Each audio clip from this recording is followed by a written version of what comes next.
Chapter 51 Lilith happily collected the 18 chips on the table. "Your wine, sir." At that moment, the waitress brought an open bottle of expensive red wine and a filled glass to the other side of Autumn. Autumn picked up the glass, drained it, then turned to Lilith and said, "Pay the bill." Obediently, Lilith placed a $1 million chip on the tray for the waitress. A bottle worth millions was treated like spare change. The second round began immediately. Autumn retrieved 2 more $1 million chips from the tray and bet on number 7 again. "That's your tip." He handed them to Lilith. Lilith, awash in excitement, carefully placed the $600,000 chips before her, her hands trembling. The other gamblers exchanged looks. He bet on 7 again. Was he purposely giving away money? But the wheel had its say. That white ball spun, and stopped once more on 7. Autumn's 2 million transformed instantly into 72 million. Shock froze every face, dealers, onlookers, Lilith, even the waitress. Their eyes widened. "Again. Again. Hit again," someone murmured in awe. A nearby gambler shouted, "I won again." The table erupted. "Unbelievable, this luck. I should have joined in, I missed my chance." The dealer paid out 72 million and quietly pressed the red button under the table, signaling the casino manager, Autumn might be cheating. The dealer, voice trembling, addressed Autumn, "Sir, please collect your winnings. There's a limit at this table." "Lilith, collect it," Autumn calmly instructed. Lilith, still stunned, snapped back and gathered the chips from the felt. "Sorry, sir. I. Autumn waved her off. "Place your bets," the dealer prompted, but no one moved. Everyone was staring at Autumn. Someone murmured, "Sir, what will you play next?" They were ready to bet everything on his table. But Autumn ignored them, discreetly retrieving some dark matter extracts from the white ball, then watched the approaching casino manager. "And your name, sir?" "Terry," the manager said, voice smooth. "Manager of Hayton Casino. The stakes here are too small for you. I invite you to our VIP room." 72 million chips. That commanded attention. "Just call me Autumn. Lead the way." "Mr. Autumn, please follow me." Lilith and the waitress joined as Terry led them off. One gambler called after Autumn, "Sir, what will you play?" But Autumn ignored the question. In the VIP room, each gambling table had a single guest and dedicated dealer. "Mr. Autumn, this is our VIP room. What would you like to play?" Terry asked, smiling. "Russian roulette." Terry guided them deeper. At the only unoccupied table, he asked, "Is this table all right?" Autumn glanced at the dealer, a man with medium-length straight hair, and said, "Fine." He seated himself as Terry beamed, "Enjoy yourself. Call me if you need anything." Autumn muttered a soft and Terry departed. "Sir, I'm William. I'll be serving you today," the dealer said. "Place your bets." Autumn asked, "Is there a limit?" William grinned. "No limit, you can go all in." Autumn smiled back, took a chip from Lilith's tray, placed it on number 1. 1 million, he said. "Stop betting." William began spinning the wheel. As expected, Autumn lost. The ball landed on 20, right next to 1. "You lose, sir." William collected the million. "Place your bets." Autumn placed another million on 1. Still number 1.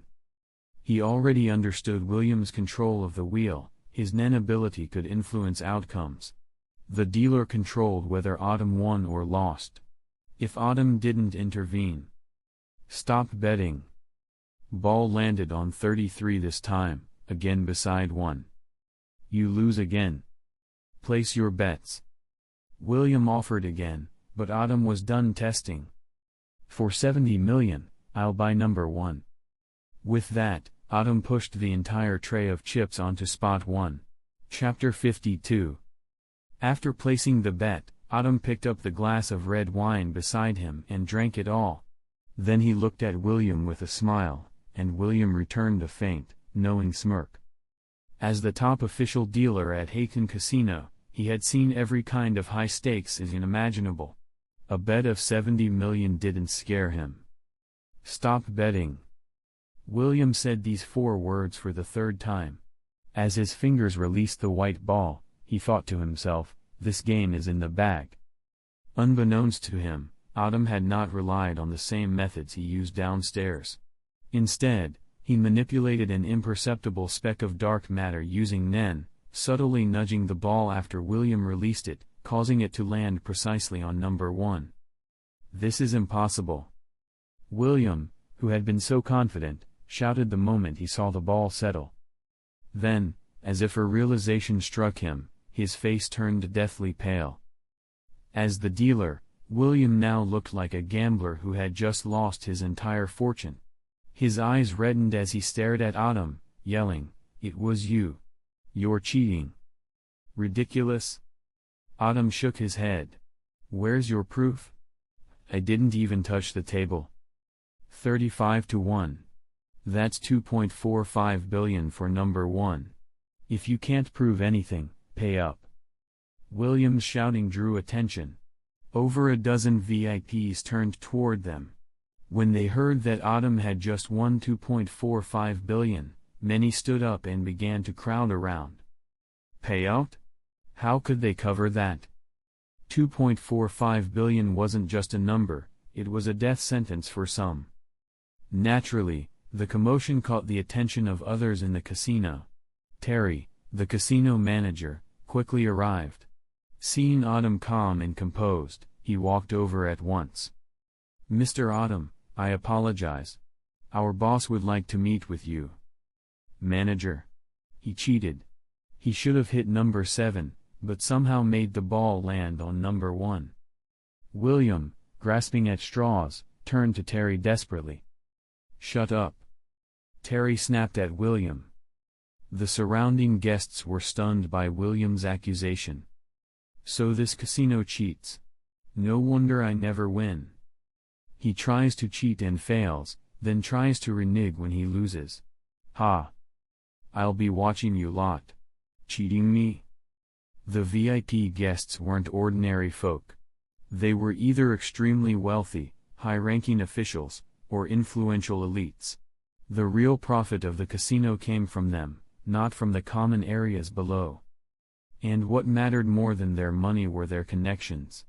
Offending these people could shut the whole casino down. William looked around. Some guests glared at him. Others sneered, or watched with cold, amused cruelty. He realized he had just dug his own grave. Manager, I." "Shut your stinking mouth." Terry growled through clenched teeth. Seeing the situation spiraling, Autumn stood up and turned to Terry. "Lead the way."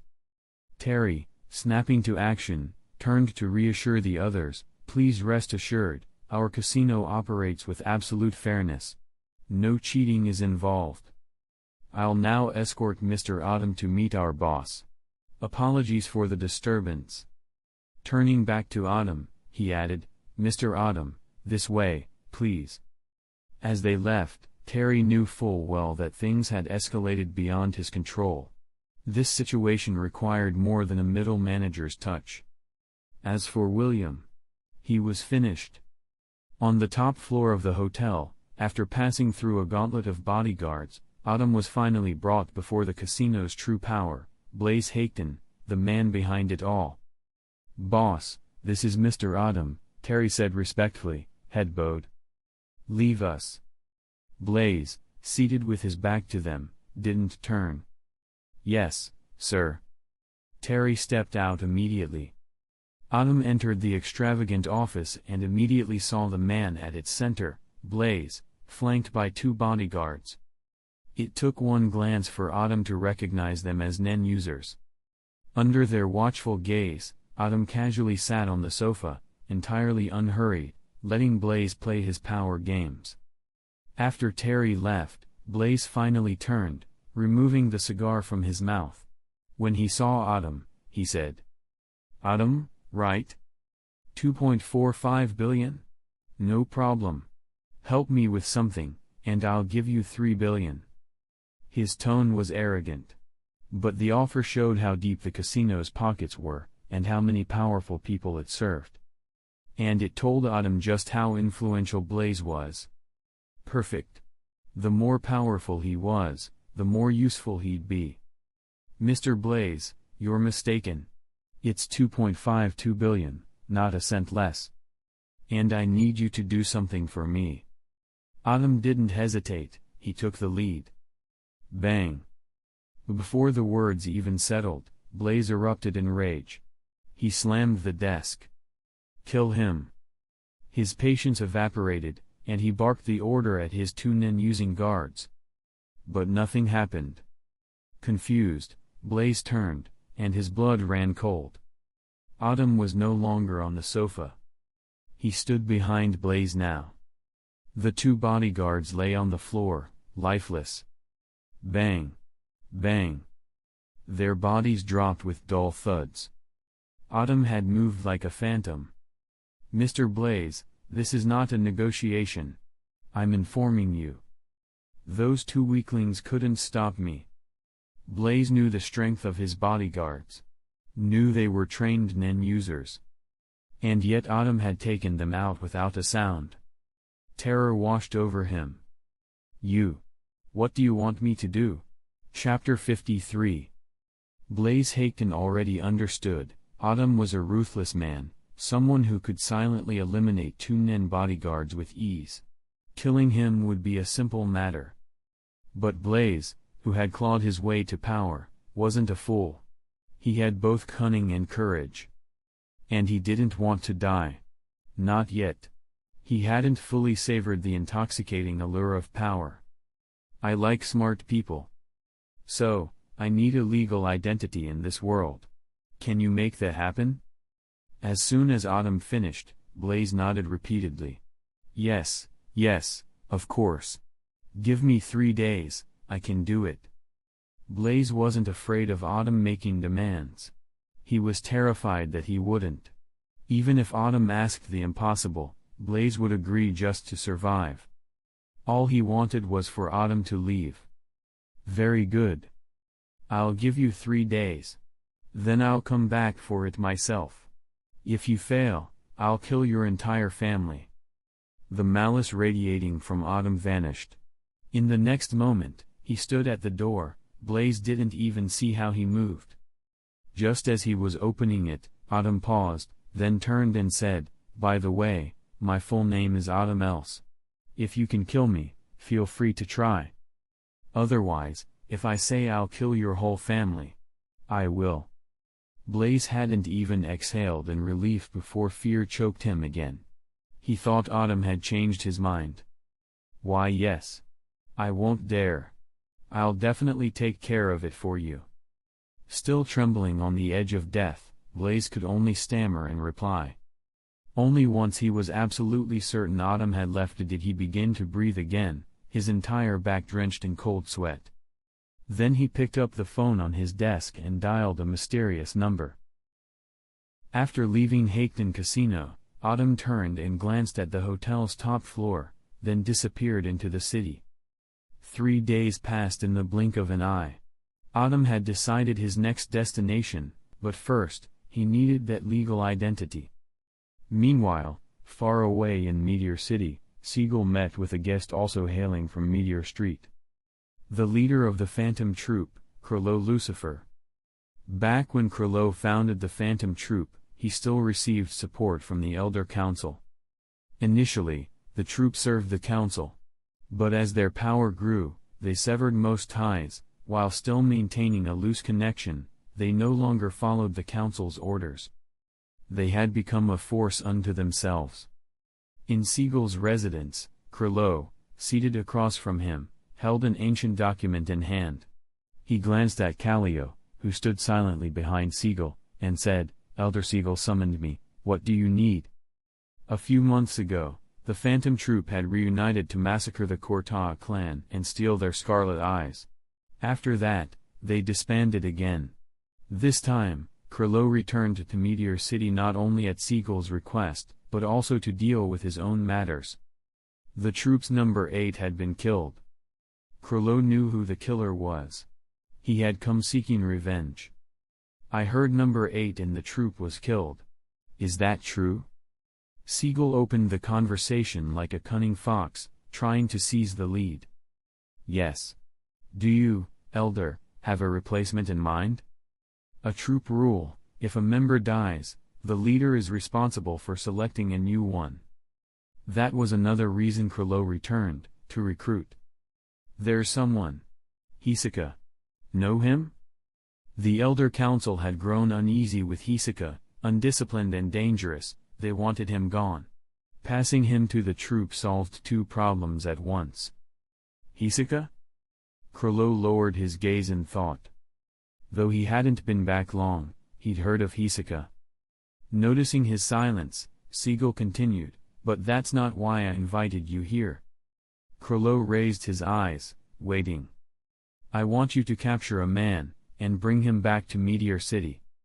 A dangerous aura pulsed off Siegel as he spoke. Who?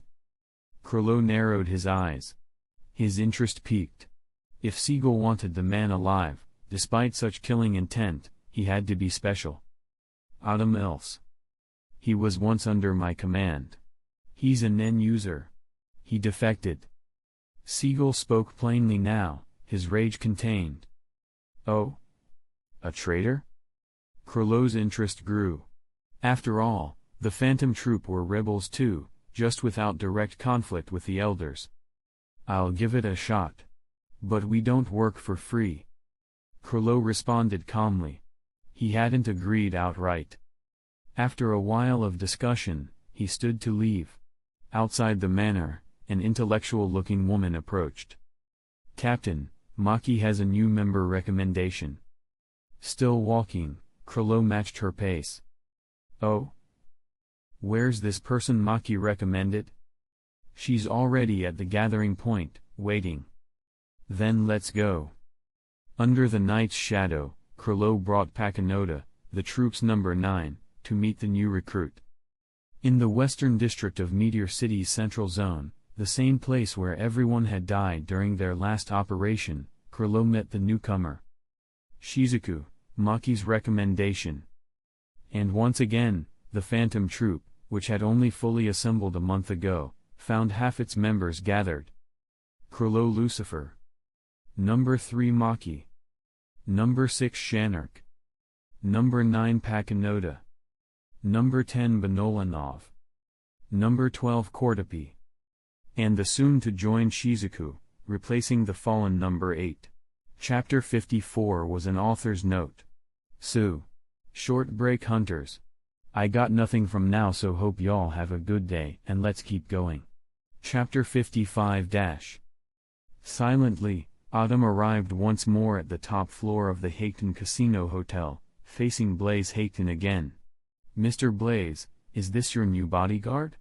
The moment he entered the office, Autumn spotted two men and a woman inside. Judging from their expressions, they were already aware Autumn had effortlessly dispatched all the guards outside. Still trash, but better than the last two. His words immediately provoked the three Nen users, who glared at him with obvious hostility. They were professional hunters with licensed status, not the kind of riffraff populating the underworld. Dissatisfied with me? In a flash, Autumn appeared behind the man standing at the center, placing a strange, pitch-black blade against his neck. This stealthy teleportation, originally a Nen ability from Yongin, was truly bizarre and incredibly effective. Without knowing its mechanics, it was nearly impossible to detect. Though claiming this ability reduced the total number of dark matter slots Autumn could plunder, it was undeniably worth it. When? The man, clearly the leader of the trio, trembled in fear as he felt the cold steel press against his throat. "Don't move, or he dies," Autumn warned the other two. Then, turning to Blaze, he asked calmly, "So, Mr. Blaze, where are my things?" Seeing how quickly his highly paid bodyguard had been subdued, Blaze broke into a cold sweat. Trembling, He opened a drawer and pulled out 2 items. Here they are. Blaze placed an ID card and a bank passbook card with a handwritten password on the table. Thank you kindly. Autumn picked them up without hesitation. And before Blaze could even react, Autumn vanished into points of light. All that remained was a card left behind on the desk, a series of numbers scrawled on it.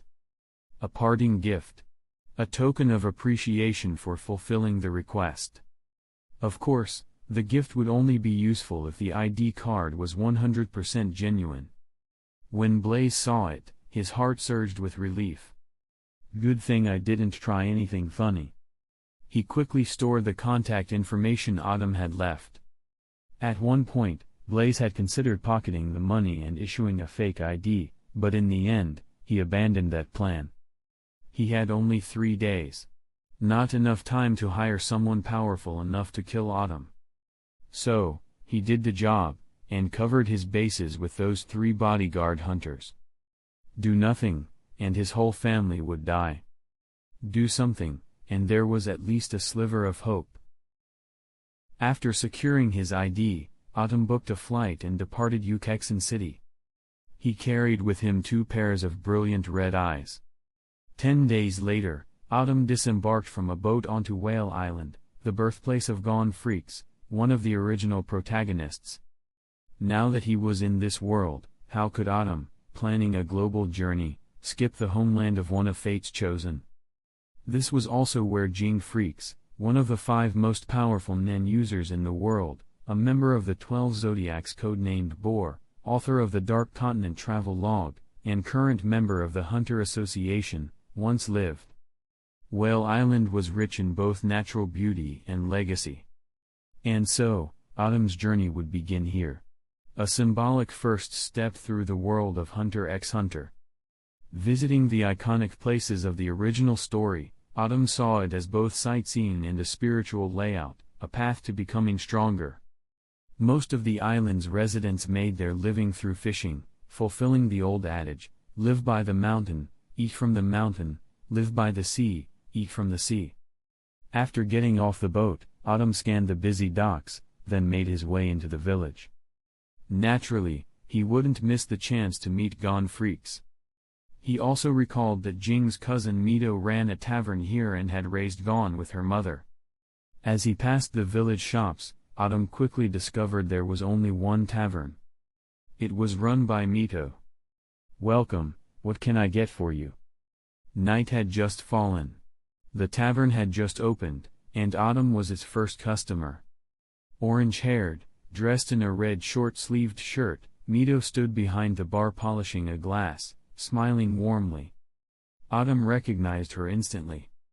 He smiled in return, sat at the counter, and asked, "Got any red wine?" Other than red wine, Autumn wasn't much of a drinker. "Sure. Would you like anything else?"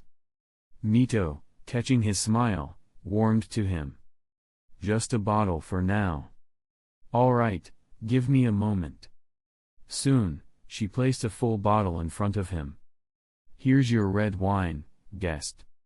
"Thanks." Autumn filled his glass and took a sip. Then, looking for a reason to chat, he commented. "Say, your name's Mito, right?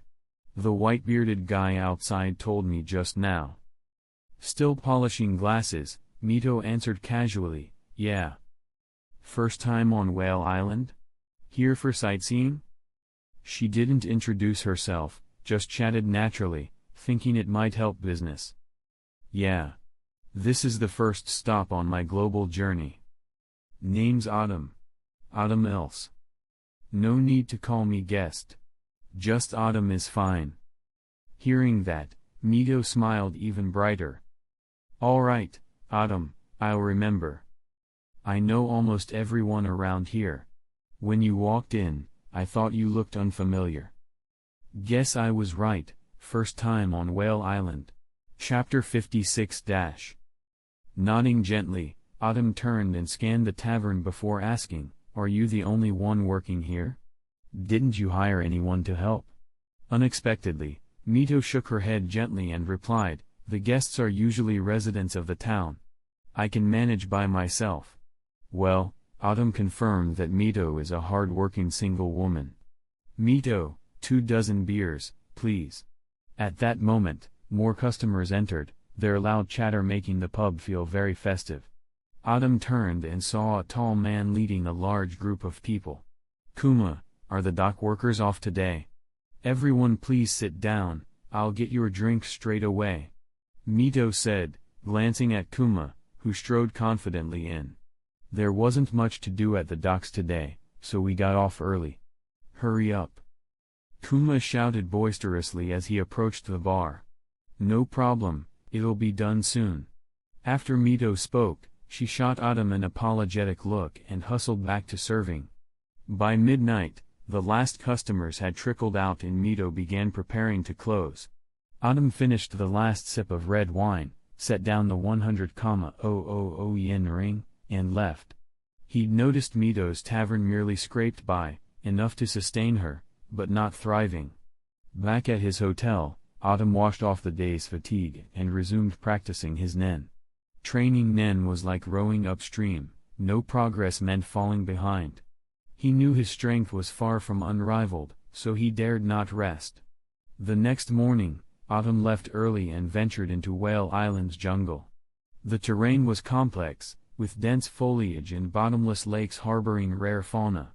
Curiosity piqued, Autumn pressed on, eager to see the exotic creatures. Though many animals appeared, they were all ordinary. Deeper into the jungle, a faint fragrance caught his attention. Following it, pushing aside vines and brush, Autumn discovered its source, a massive, unidentifiable tree, around 30 m tall, its trunk swathed in dead vines and decorated with animal masks. Cocoons hung from its branches. The scent wafted from those very cocoons. What a strange tree! Autumn murmured, stepping closer. Just 2 meters away, the tree suddenly attacked. Whoosh, whoosh, whoosh. The dead vines and buried roots surged toward him. Within moments, Autumn was ensnared. Bound by vines and roots, he gasped as the tree tightened, until he jolted awake. Bang! He broke free, flipping into the air to land outside the vine reach. The tree erupted, its vines lashing and roots thrashing violently. This tree is intelligent.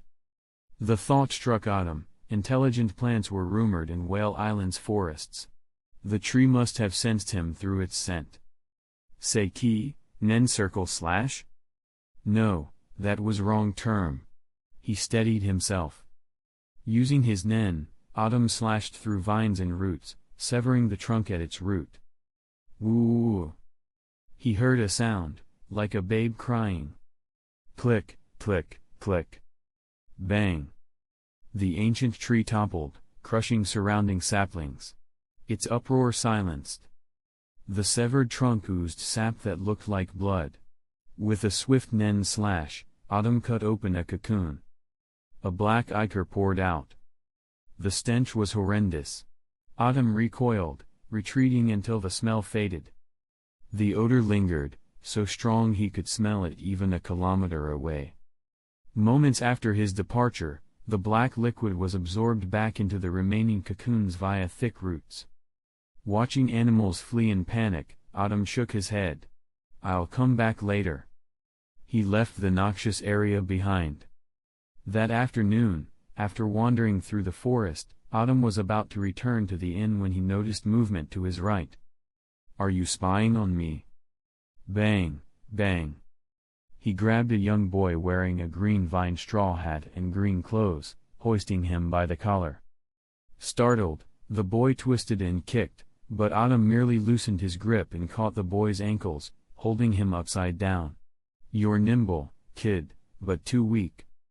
The boy hung without struggling, instead asking, Big brother, my name is gone. Are you from out of town? Chapter 57. The little boy now dangling upside down by his ankles in Autumn's grasp was exactly the person he came to meet on Whale Island, Gon. Compared to when the story began, Gon now seemed even more youthful and naive. Autumn gently tossed him upright and asked, aren't you afraid? Gon flipped and landed with ease, replying, why should I be afraid? Those clear, golden eyes looked up at him with innocent curiosity. Staring into them, Autumn couldn't help but be disarmed. Besides purity, there was no deceit, no hidden emotion behind Gon's gaze. I'm heading back. Want to come with me? Autumn offered. Gon shook his head. No, I'm still playing hide and seek with my friends. Autumn, knowing Gon had grown up in this forest and had a foxbear companion, didn't press him further. Then I'll go back first. As he began to leave, Gon waved cheerfully. Okay. Bye, big brother. When passing by, Autumn lowered his voice and said, my name is Autumn, and I'm just a traveler for now. He added quietly, also, don't follow or spy on others unless you're 100% sure you won't get caught. As he said that, a wave of malicious nen emanated from Autumn, engulfing Gon in oppressive pressure. In that moment, Gon genuinely thought Autumn wanted to kill him. Only after Autumn walked away did Gon shake off the lingering pressure. And yet, rather than fear, his eyes brimmed with admiration. Such a powerful aura. Just like kites. Meanwhile, Autumn, unaware of what Gon was thinking, continued on his way. That evening, Autumn returned to the tavern run by Mito, ordered half a glass of red wine, and chatted casually with her. 10 days later, having become familiar with both Mito and Gon, Autumn boarded a ship departing Whale Island. From the deck, Autumn spotted Gon waving from shore and smiled faintly. Only once Autumn's ship had fully vanished over the horizon did Gon turn back toward home. And Mito, what's that in your hand? Gon, having just arrived, spotted Mito trying to discreetly hide a black box and asked curiously. Gon, you're back. Has Autumn already left? Then she continued, this is something Autumn asked me to keep safe. He said he'd come collect it the next time he visits Whale Island. Inside the black box Mito had tried to hide were 2 pairs of blazing red eyes.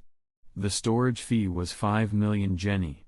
Another purpose of Autumn's trip to Whale Island had been to entrust the scarlet eyes to Mito for safekeeping. Stashing them elsewhere might risk discovery, but leaving them with Mito gave Autumn peace of mind. After all, he didn't believe that Jing freaks had left behind any sort of protection for his family on Whale Island. With Mito, the scarlet eyes were as secure as if stored in the world's most guarded vault. As for Autumn's next destination, he had already decided, the Heavens Arena. Unbeknownst to him, he had already drawn the attention of Krollo Lucifer, who had grown interested in Autumn's nen ability. Siegel had relayed all the details about Autumn's telepathic powers to Krollo. After a battle in Meteor City with Silva Zoldyck, prompted by the death of the Phantom Troop's previous number 8, the two had fought to a standstill. Upon Krollo's return to Meteor City, however, he was intercepted by the ever-elusive Hisoka. Krollo, huh? Holding an ace of spades, Hisoka licked the card's corner and said coolly, ah. What's the matter? Krollo eyed him warily, aware of the lingering tension from his recent battle. Noting Krollo's drained aura, and sensing other presences approaching, Hisoka gave up on a confrontation, at least for now. I want to join the troop. Anything I need to do? Hee. Hisoka laughed behind the ace of spades. As long as you kill a current member and take their number, said Krollo without emotion. Oh? That's all? Understood. I'll be back with good news. In a blink, Hisoka vanished. Moments later, other troop members arrived in Meteor City. Boss, are you alright? Shanark asked immediately upon seeing Krollo. Krollo nodded, watching the path Hisoka had taken. I'm fine. Then he issued his next order. Everyone, start tracking Autumn. After clashing with Silva, Krollo had re-evaluated the Zoldyck family's power, and now shifted focus to Autumn. Meanwhile, back at Kukuru Mountain, Silva returned and ordered the family not to engage the Phantom Troop for the time being. More than half a month later, after many stops and detours, Autumn finally arrived at the Heavens Arena in the Republic of Bataxia. Staring up at the tower's iconic spire, he strode forward without hesitation. Inside, fighters from around the globe stood in line to register for battle. But Autumn wasn't here to fight. His goal was the 200th floor and above, not to brawl, but to observe. He loved combat, but only as a pacifist and a philosopher of battle. Approaching the lobby front desk, Autumn asked the clerk, "Are there any guest rooms above the 200th floor? Give me one." At Heaven's Arena, reaching the 100th floor granted challengers a free room, 200 plus granted them luxury suites. That was the arena's reward system. But for non-challengers, staying in the tower came at a steep price. The higher the floor, the higher the cost. Still, demand was always high. "Please wait a moment, sir. I'll check for you now." The clerk smiled politely and began typing. Chapter 58. Soon, the front desk clerk completed the check-in procedures for Autumn, who took the elevator and arrived at his luxurious room on the 209th floor of Heaven's Arena. Of course, it cost Autumn 30 million Jenny for a month, a rate of 1 million per day, a staggering price by any standard. On his first night there, Autumn bought a ticket to watch a match. According to official promotion, tonight's fighters had deep-seated grudges. Both were from opposing branches, the northern and southern schools, of Kyokushin Rishinryu. Each had already won 9 matches, and tonight's winner would earn the right to challenge the floor master. Half an hour before the match, the audience began filling the venue, and the live broadcasts started. As Autumn was about to enter, he saw a female commentator dressed in a pink and yellow Sky Arena uniform with a giant fist on the front. She held a wireless mic, speaking proudly from the upper-level commentary booth. "Welcome to tonight's 200th floor challenge match at Heaven's Arena. Thank you to all of you watching live in the arena and on television. With less than 30 minutes to go, we're already nearly at capacity, evidence of the excitement surrounding tonight's fighters. As we've been advertising, tonight's duel pits 2 martial artists of complex lineage against each other. The winner will be eligible to challenge the floor master. They hail from the northern and southern branches of the Jishin Rishinryu. Tonight's fight isn't just for the right to ascend, it's a battle for legitimacy as heir to their school." Just before the match began, Autumn entered the stadium. At that moment, the fighters were lit up under spotlights, igniting cheers from the crowd. "Sorry to keep you waiting. Introducing our 2 honored challengers. Standing on the east side is Daram Schwen, representing the southern school of Jishin Rishinryu." Under the light, the tall, bare-chested Daram locked eyes with his opponent. Facing him on the west side is Mitchell, from the northern Kyokushin school. This man, thin and elegant in a tuxedo, stood calmly with a noble smile. "The match is about to begin, let's see who will emerge victorious." The crowd erupted. The referee checked both fighters, crossed his arms in the air, and shouted, "Begin." Bang! Their fists collided, each shrouded in dense nen, releasing shockwaves. The match grew increasingly intense, and the arena's energy soared. Autumn, seated among the crowd, analyzed the duel. Technically, both fighters were evenly matched, and their mastery of martial arts far surpassed Autumn, who had a self-taught background. "Maybe I should learn proper martial arts," he thought. As the battle reached its climax, both fighters activated their nen. Sensing this, Autumn immediately grew alert. Daram gathered nen into his fist and slammed it into the ground. Boom! The arena exploded, kicking up a dense cloud of dust. Visibility dropped to 0. Even Autumn, a practiced user of nen, couldn't detect Daram inside. He was using invisibility. Crack! Moments later, the sound of bones breaking echoed. A figure was hurled from the dust. It was Daram. Only the 2 fighters knew what had transpired. But in an instant, Daram was downed. His lifeless body lay outside the arena, eyes wide in disbelief. Autumn had sensed a massive nen surge from Mitchell, but couldn't discern what move had been used. The winner was clear. The crowd erupted, some cheering their gambling windfall, others cursing the dead Darum. After the match, Autumn exited the venue, pondering the idea of joining a martial arts gym to refine his skills. In the fighter's sanctuary that is Heaven's arena, gyms were easy to find, assuming one had the money. Most instructors were either current or former fighters themselves. As Autumn approached the exit, he happened to cross paths with a purple-haired woman also leaving, Maki, of the Phantom Troupe. Though Autumn had never encountered any troupe members before in this world, he recognized her instantly. Everything about her, from appearance to Nen aura, confirmed it. While Autumn studied Maki, she was already staring back at him. "I heard your sixth sense is unusually sharp," Autumn said softly, seeking confirmation. "I don't know.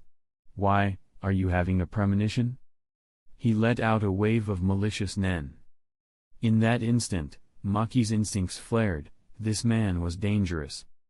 She had also recognized him. They'd been tracking Autumn for some time, but she never expected to find him here. Shhhhe. Her Nen threads emerged instantly, forming in her hand. She asked, "How did you know?" Chapter 59. At first, Maki suspected someone in the Phantom Troupe had betrayed her. How else could this man know she had an inhuman sixth sense?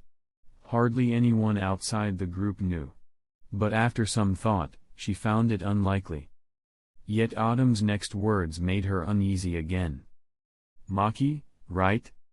Your name is Maki, and like me, you're from Meteor City.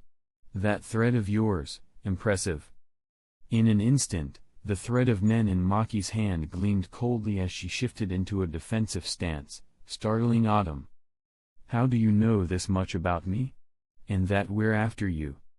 Maki asked, nerves tight as she stared him down. "The Phantom Troupe is looking for me." Autumn's eyes turned frigid upon hearing that. "This isn't the place to talk. Don't make me do something here." His aura locked onto Maki, who nodded slightly under the pressure.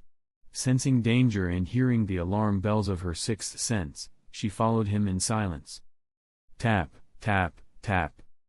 Instead of the elevator, Autumn led Maki into the stairwell. While walking, he considered why the Phantom Troupe would target him. The most likely reason? They'd struck a deal with Siegel and were sent to kill him. The alternative, recruitment, seemed far less likely. In the empty stairwell, they faced each other. "Why is the Phantom Troupe looking for me?" Autumn asked. Maki studied his expression. She realized he genuinely didn't know, so she answered, "Maybe our leader wants to recruit you." "Tell the truth." Autumn's instincts told him she was lying. Maki hesitated. At that moment, Maki sensed a strange duality. She felt killing intent emanating from Autumn, yet somehow not from his present body. Schlick. In an instant, Autumn appeared before her. Pain shot through her arm. He had sliced off her right hand. "You hesitated." His tone was ice. Looking down at her severed limb, Maki used Nen to halt the bleeding. "I know you can reattach that arm. But next time, it'll be your head. Want to test me?" His strength didn't match the intel they had. Crumbling under pressure and the warning from her sixth sense, Maki gave in. "Elder Siegel asked us to bring you back alive."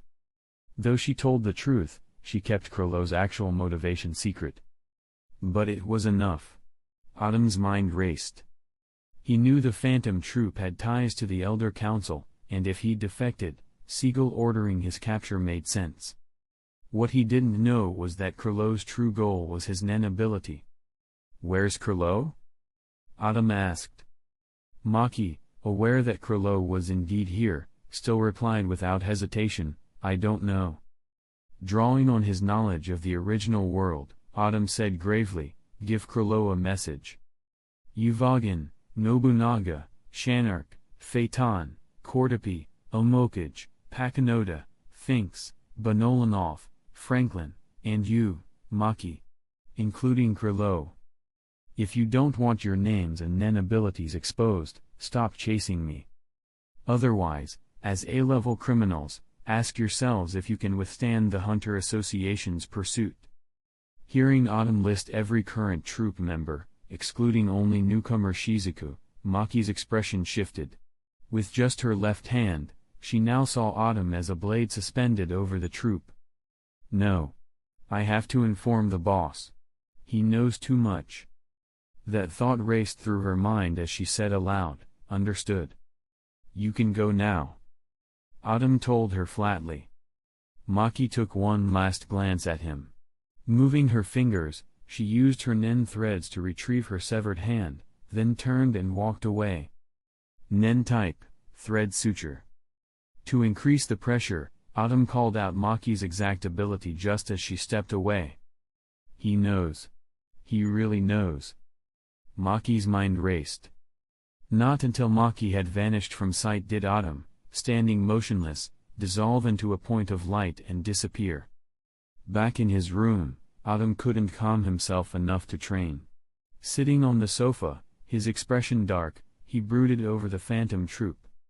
Elsewhere, Maki, cradling her severed arm, headed for the floor overseen by the floor master codenamed Death. She knew this place well. It wasn't her first time here. "Maki, your hand? Who did this?" Just after entering, Shanark spotted her. Shock and anger filled his voice as he saw her injury. Maki merely glanced at him. "Is the boss inside?" Sensing the urgency, Shanark replied, "Yes. In his room." "Come. I need to speak with him immediately." She brushed past Shanark toward Kurlo's room. Kurlo Lucifer, leader of the Phantom Troop, was also the current floor master at Heaven's Arena, operating under the codename Death. The troop had personal quarters here. Maki quickly arrived outside Kurlo's room. After Shanark knocked, Pakinoda opened the door. Chapter 60. In the room, every member of the Phantom Troop widened their eyes in shock after hearing what Maki had said. If it was true, then the entire troop could be in danger of annihilation. Seeing Kurlo Lucifer still calm, Shanark couldn't help but ask, "Captain, what should we do next?" Kurlo raised his eyes, glanced at Shanark, and said, "We are thieves. Tracking him down will be your task, Shanark." "No problem." Seeing that Kurlo had made his decision, Shanark relaxed slightly, patting his chest in reassurance. Kurlo lowered his head again, deep in thought. How does Autumn's source know so much about the troop? How powerful is Autumn, really? These two questions weighed heavily on him. The former hinted at a threat to the troop's very survival, the latter determined how difficult it would be to capture Autumn. He decided to have Shanark monitor Autumn first, ready to act if necessary. At that moment, Kurlo felt the situation slipping from his grasp. But that's what makes it interesting, isn't it? Kurlo smirked to himself. The night passed uneventfully. Unable to sleep peacefully with the troop nearby, Autumn left Heaven's Arena entirely. His meeting with Maki and the information she provided had completely upended his plans. As soon as Autumn stepped out, Shanark and Pakinoda, who had been tasked with monitoring him, contacted Kurlo. "Captain, the target has left Heaven's Arena," said Shanark over the phone. "Got it. Follow him," Kurlo replied. He hung up, turned to Maki, Kordapi, Benolanov, and Shizuku, who had all reached the 200th floor, and said, "Let's go. The target's outside." Kurlo had avoided taking action the night before to respect the arena's territory. Picking a fight there would have been a direct insult to the arena's operators. Even with his confidence in the troop's strength, inciting such a force would be risky. As Autumn exited, he instantly sensed Shanark and Pakinoda watching him, but gave no visible reaction. He walked off naturally. When Autumn hailed a taxi, Shanark and Pakinoda did the same and followed him. Their car drove to a remote part of the city, stopping in front of an unfinished building. Autumn entered first. He climbed to the 8th floor and stood quietly, as if waiting. Moments later, Shanark and Pakanoda arrived at the building. Shanark texted Krilo, then entered with Pakanoda. As soon as they stepped in, both sensed deadly danger. Shanark looked to Pakanoda and said, "Be careful." Pakanoda nodded. "You too." They began their search floor by floor until they reached the 8th. There, they saw Autumn, who calmly said, "Shanark, Pakanoda, it's just the two of you." "How did you know it was us?" Pakanoda asked coolly. "I explored memories. If you want to find out how, catch me." Now exposed, Pakanoda rushed forward while Shanark stayed behind, readying his antenna. In an instant, a black sword formed in Autumn's hand. He swung it at Pakanoda. What Shanark and Pakanoda didn't know was that they had already been under surveillance. Autumn had used an illusion ability, stolen from a user in Yongin, to cloak a clone within a 30-meter range. Before they entered the 8th floor, he cancelled the illusion to avoid being discovered. As the sword came down, Pakanoda retreated, drawing a hidden revolver midair and aiming it at Autumn. Simultaneously, Shanark charged in, antenna in hand. Autumn, alert as ever, jumped back just in time, while Pakanoda opened fire. Bang, bang, bang. 6 bullets shot out, charged with Nen, cutting off all escape routes. But Autumn wasn't fazed. A black, spinning round shield materialized before him, blocking all 6 shots. Ding, ding, ding. After landing, the shield floated beside Autumn. As Pakanoda reloaded, Shanark fell back, regrouping at her side. Both now regarded Autumn warily. "You carry others' fates well." "Nice coordination," Autumn said. Their teamwork was seamless, Pakanoda's frontal assault and Shanark's attempt to implant his Nen antenna. If successful, they could extract any information they wanted. After all, Pakanoda's memory reading Nen activates upon physical contact. "Be careful. He's very powerful," Pakanoda warned. "Yeah, you too." Shanark responded, preparing to strike again. The warm-up's over, Autumn narrowed his eyes. "Now it's my turn." Chapter 61. Autumn didn't know how strong Shanark and Pakanoda would be when the fight began, but through the battle just now he realized his current strength was enough to easily deal with both of them. Of course, Ren is a technique that a soldier wouldn't use to hold back. Autumn unleashed his full power. He stomped his foot fiercely, raising dust around him, and in an instant rushed toward the soldier with his Mo Dao in hand. "Here I come." When Shanark and Pakanoda sensed Autumn's thoughts converging at his feet, they understood his plan. As Autumn swung his sword at the soldier quickly retreated into the air, hiding behind one of the building's load-bearing columns, just like Pakanoda had done earlier. But Autumn recognized the soldier's style and pursued him directly. The soldier dodged around the pillar again, causing Autumn to hack the pillar with his sword. The soldier then sprinted toward Pakanoda's position. Autumn, still in pursuit, was caught off guard by 2 bullets fired from Pakanoda's revolver. Ding, ding. The bullets were blocked by his black round Nen shield. At the same time, the soldier covertly shot an antenna toward Autumn's ankle, using his remote weapon technique. After deflecting the bullets, Autumn caught sight of the antenna out of the corner of his eye and immediately leapt into the air. Bang, bang, bang, bang. The soldier's plan failed, but Pakanoda coordinated beautifully. In midair, Autumn had nearly no place to dodge. The entire area was covered by Pakanoda's 4 bullets infused with Nen.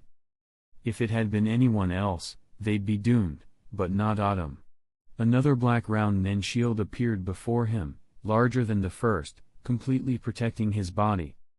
Just as Pakanoda thought her attack would be thwarted and the soldier's opportunity lost, the 4 bullets barely grazed the shield and penetrated it. But before Pakanoda could register her surprise, 2 Nen discs shot from behind the huge shield, spinning toward them. Instantly, both Shanark and Pakanoda dodged to their sides, but the load-bearing column was sliced diagonally in half by Autumn's blade. Sandwiched between the soldier and Pakanota, Autumn said, "Long-range attack?" He'd seen through their plan, to keep him at a distance. Bang! The severed section of the pillar crashed to the floor. "Pakanota, it seems the enemy can't be taken alive. Remember to relay that to the captain," the soldier said, realizing they couldn't contain Autumn. He pressed a button on a device in his hand, his antenna inserted into his left leg. Automatic operation, on. Autumn turned to see the soldier's antenna and heard the sudden broadcast from the device. He understood he couldn't stop the soldier's automatic telekinetic ability once activated. As the soldier triggered automatic, his eyes went blank, and a surge of nen burst from his body. Realizing how dangerous the soldier's move was, Pakanota immediately dodged. Autumn, seeing the powerful aura, also pushed himself to his limit. 2 nen explosions tore through the unfinished building. At the same time, Autumn unleashed the high-speed rotating circular nen slash in his hands. "Enemy confirmed, eliminate target." Another voice crackled from Shanark's device, and Shanark rushed at Autumn with a fierce aura. Boom!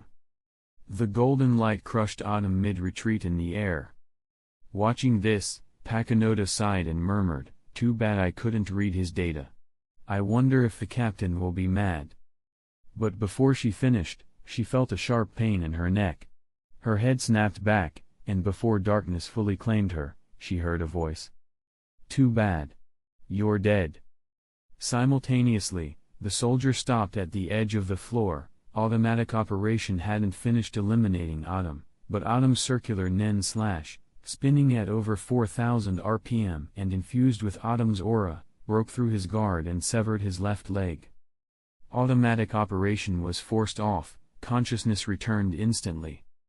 Autumn, who had not planned to use phantom stealth, had to resort to it to interrupt the soldier's automatic operation. Just a moment to activate phantom stealth, but it took 5 seconds before he could use it again.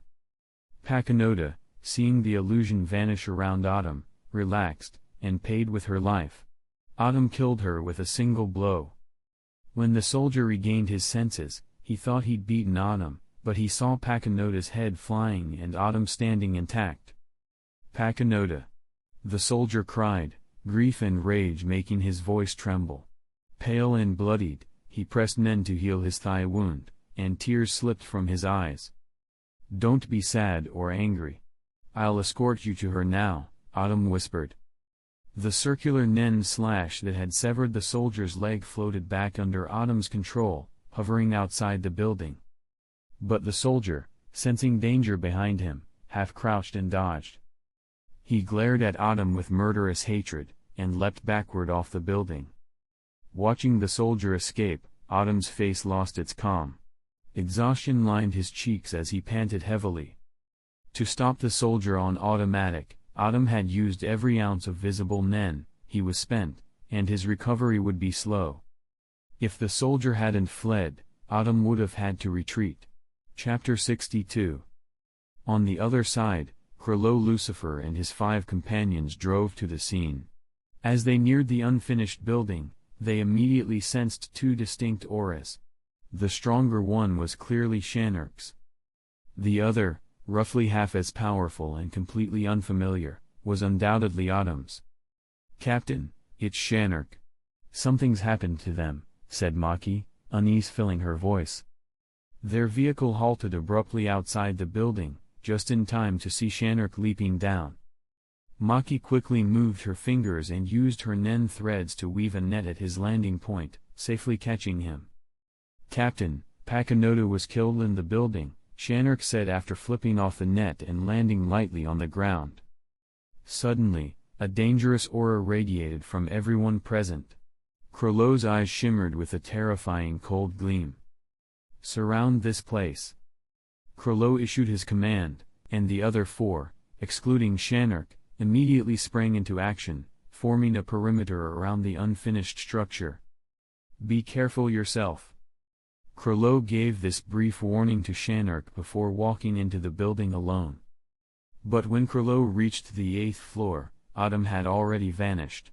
All that remained were Pakinota's corpse, Shanark's severed leg, and 2 words left behind by Autumn. Krilo, is that the new number 8? Well, I hope you like this gift. See you next time. Autumn's words were dripping with menace, his gift being Pakinota's corpse and Shanark's leg. This only deepened Krilo's desire to capture him alive. By that time, Autumn had already escaped using the controllable properties of his dark matter. Before leaving, he had also spotted Shizuku exiting a vehicle, prompting the final message he left behind. Autumn's first encounter with the Phantom Troupe concluded with Pakinota's death. That night, from a distance, Autumn took one final look at the towering Heavens Arena, then turned and departed. His sudden confrontation with the Phantom Troupe had disrupted his plans, forcing an early exit. Just 2 months after receiving news of Number 8's death, the Phantom Troupe learned that Number 9, Pakinota, had also perished. At the same time, they received mission intelligence, and a warning: Autumn was to be hunted. 10 days later, Autumn resurfaced in a small town in the Luxon region. His objective: to locate Kurapika, the last surviving member of the Kurta clan, and one of the so-called Children of Destiny. The Kurta had once lived in seclusion in Luxon before being wiped out by the Phantom Troupe. If anyone wished to find Kurapika, this was the place to start. As Autumn strolled down a dull street, pondering how to locate Kurapika, he was suddenly stopped. "Excuse me, sir, would you like a cold drink? We've got lots of flavors."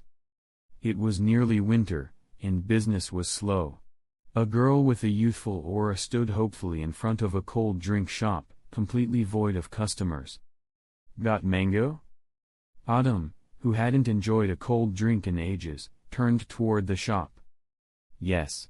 Which kind would you like?" The girl smiled brightly. Inside, Autumn examined the options. "Give me a giant mango ice." "Okay. Please wait a moment." The girl bustled behind the counter, preparing the drink. In a few moments, she handed it to him. "Jumbo mango ice cream, special price, 888 yen. Autumn handed her a 1,000 yen bill. "Keep the change." "Thank you. Come again."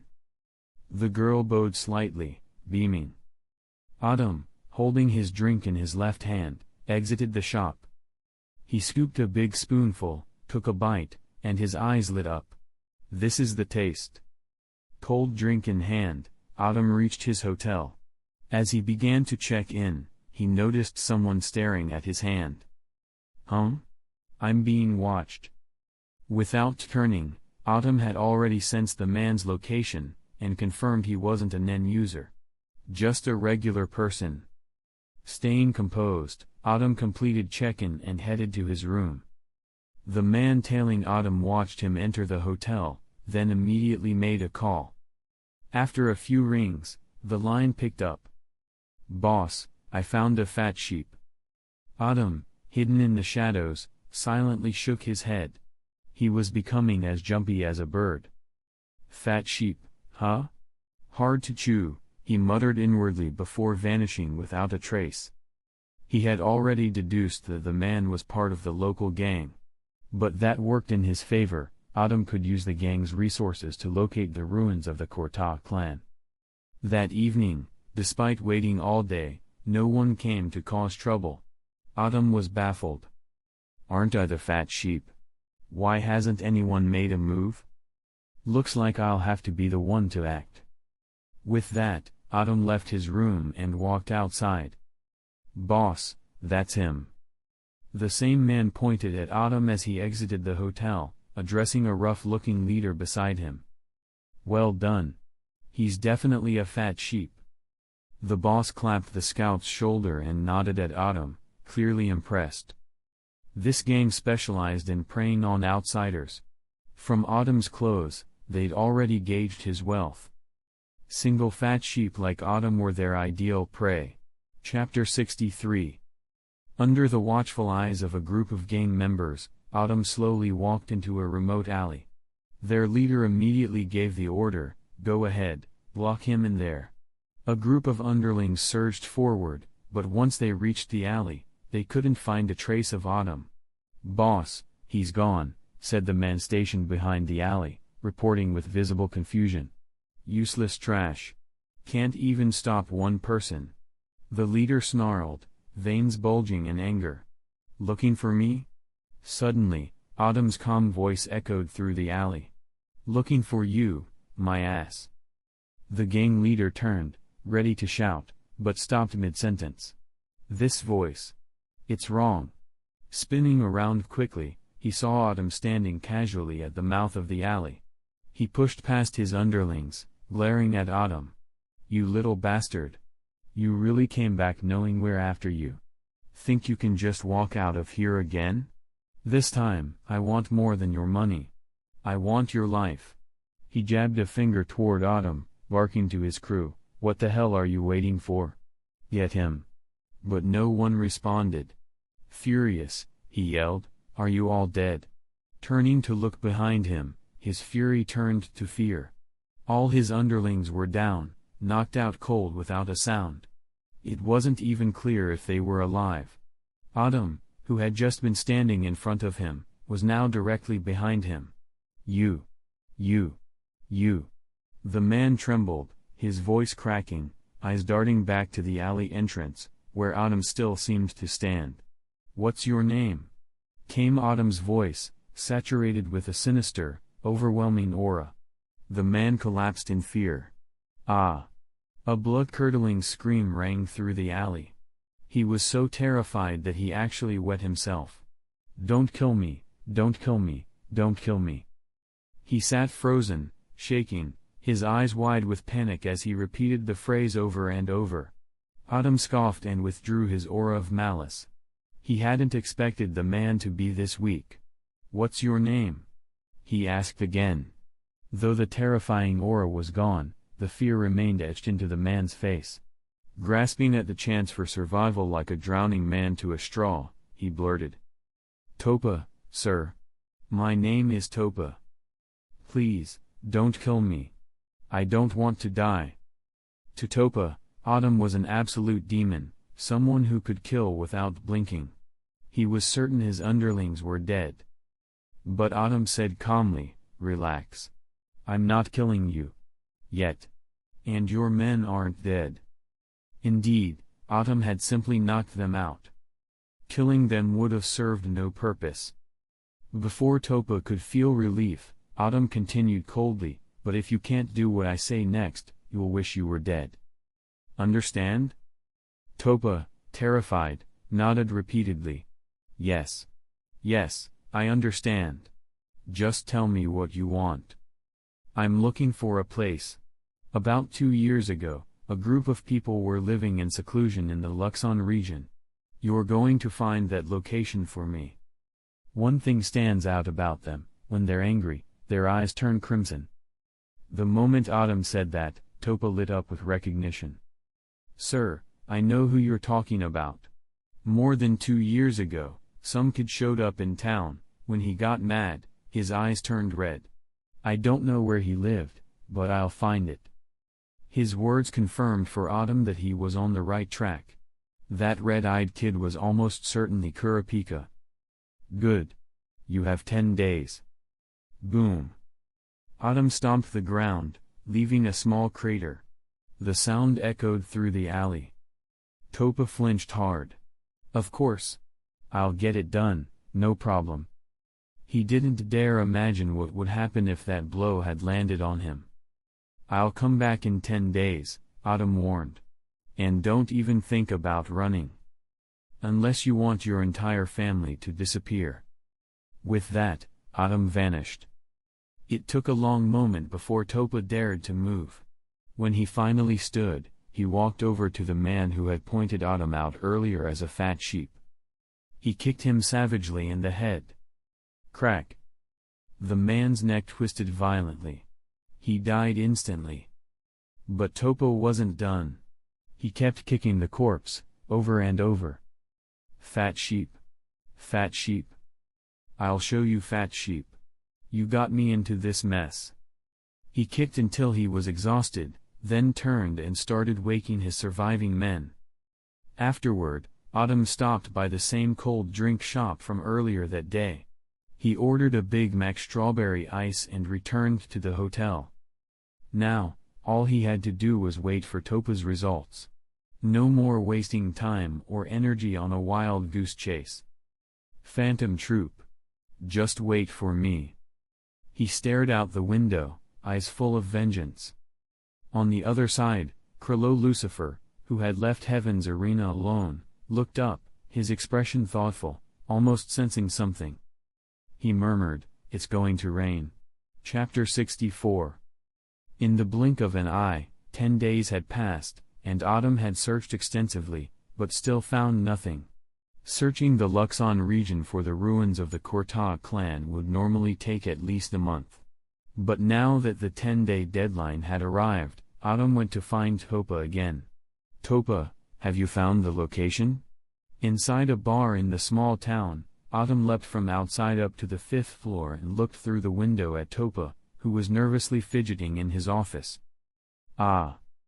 Startled by Autumn's voice, Topa jumped and spun toward the window.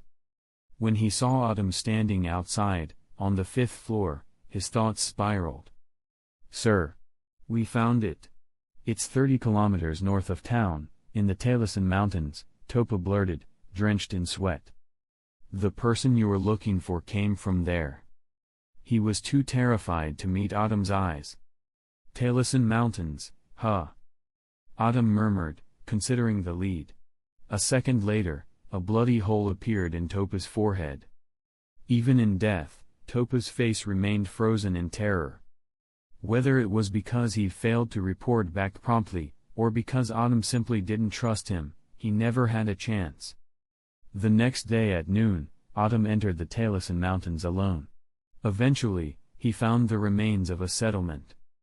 The environment clearly showed signs of a brutal conflict: toppled and scorched trees, water-filled craters, scorched earth, and lingering damage not yet reclaimed by nature.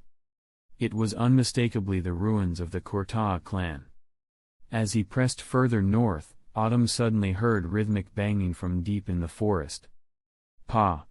Pa! Pa! In a flash, he moved silently through the trees and perched atop a large branch. Beneath him stood a boy dressed in traditional clothing, clearly younger than Kurapika was in Autumn's memory. He struck a tree repeatedly with 2 wooden swords. The last orphan of the Courtauld clan? Watching the boy's focused training, Autumn voiced his thought aloud. "Who?"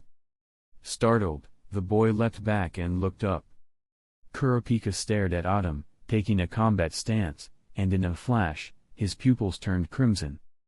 Seeing those eyes immediately brought to mind the massacre of his clan. Hatred flared, and Kurapika assumed Autumn was one of the murderers.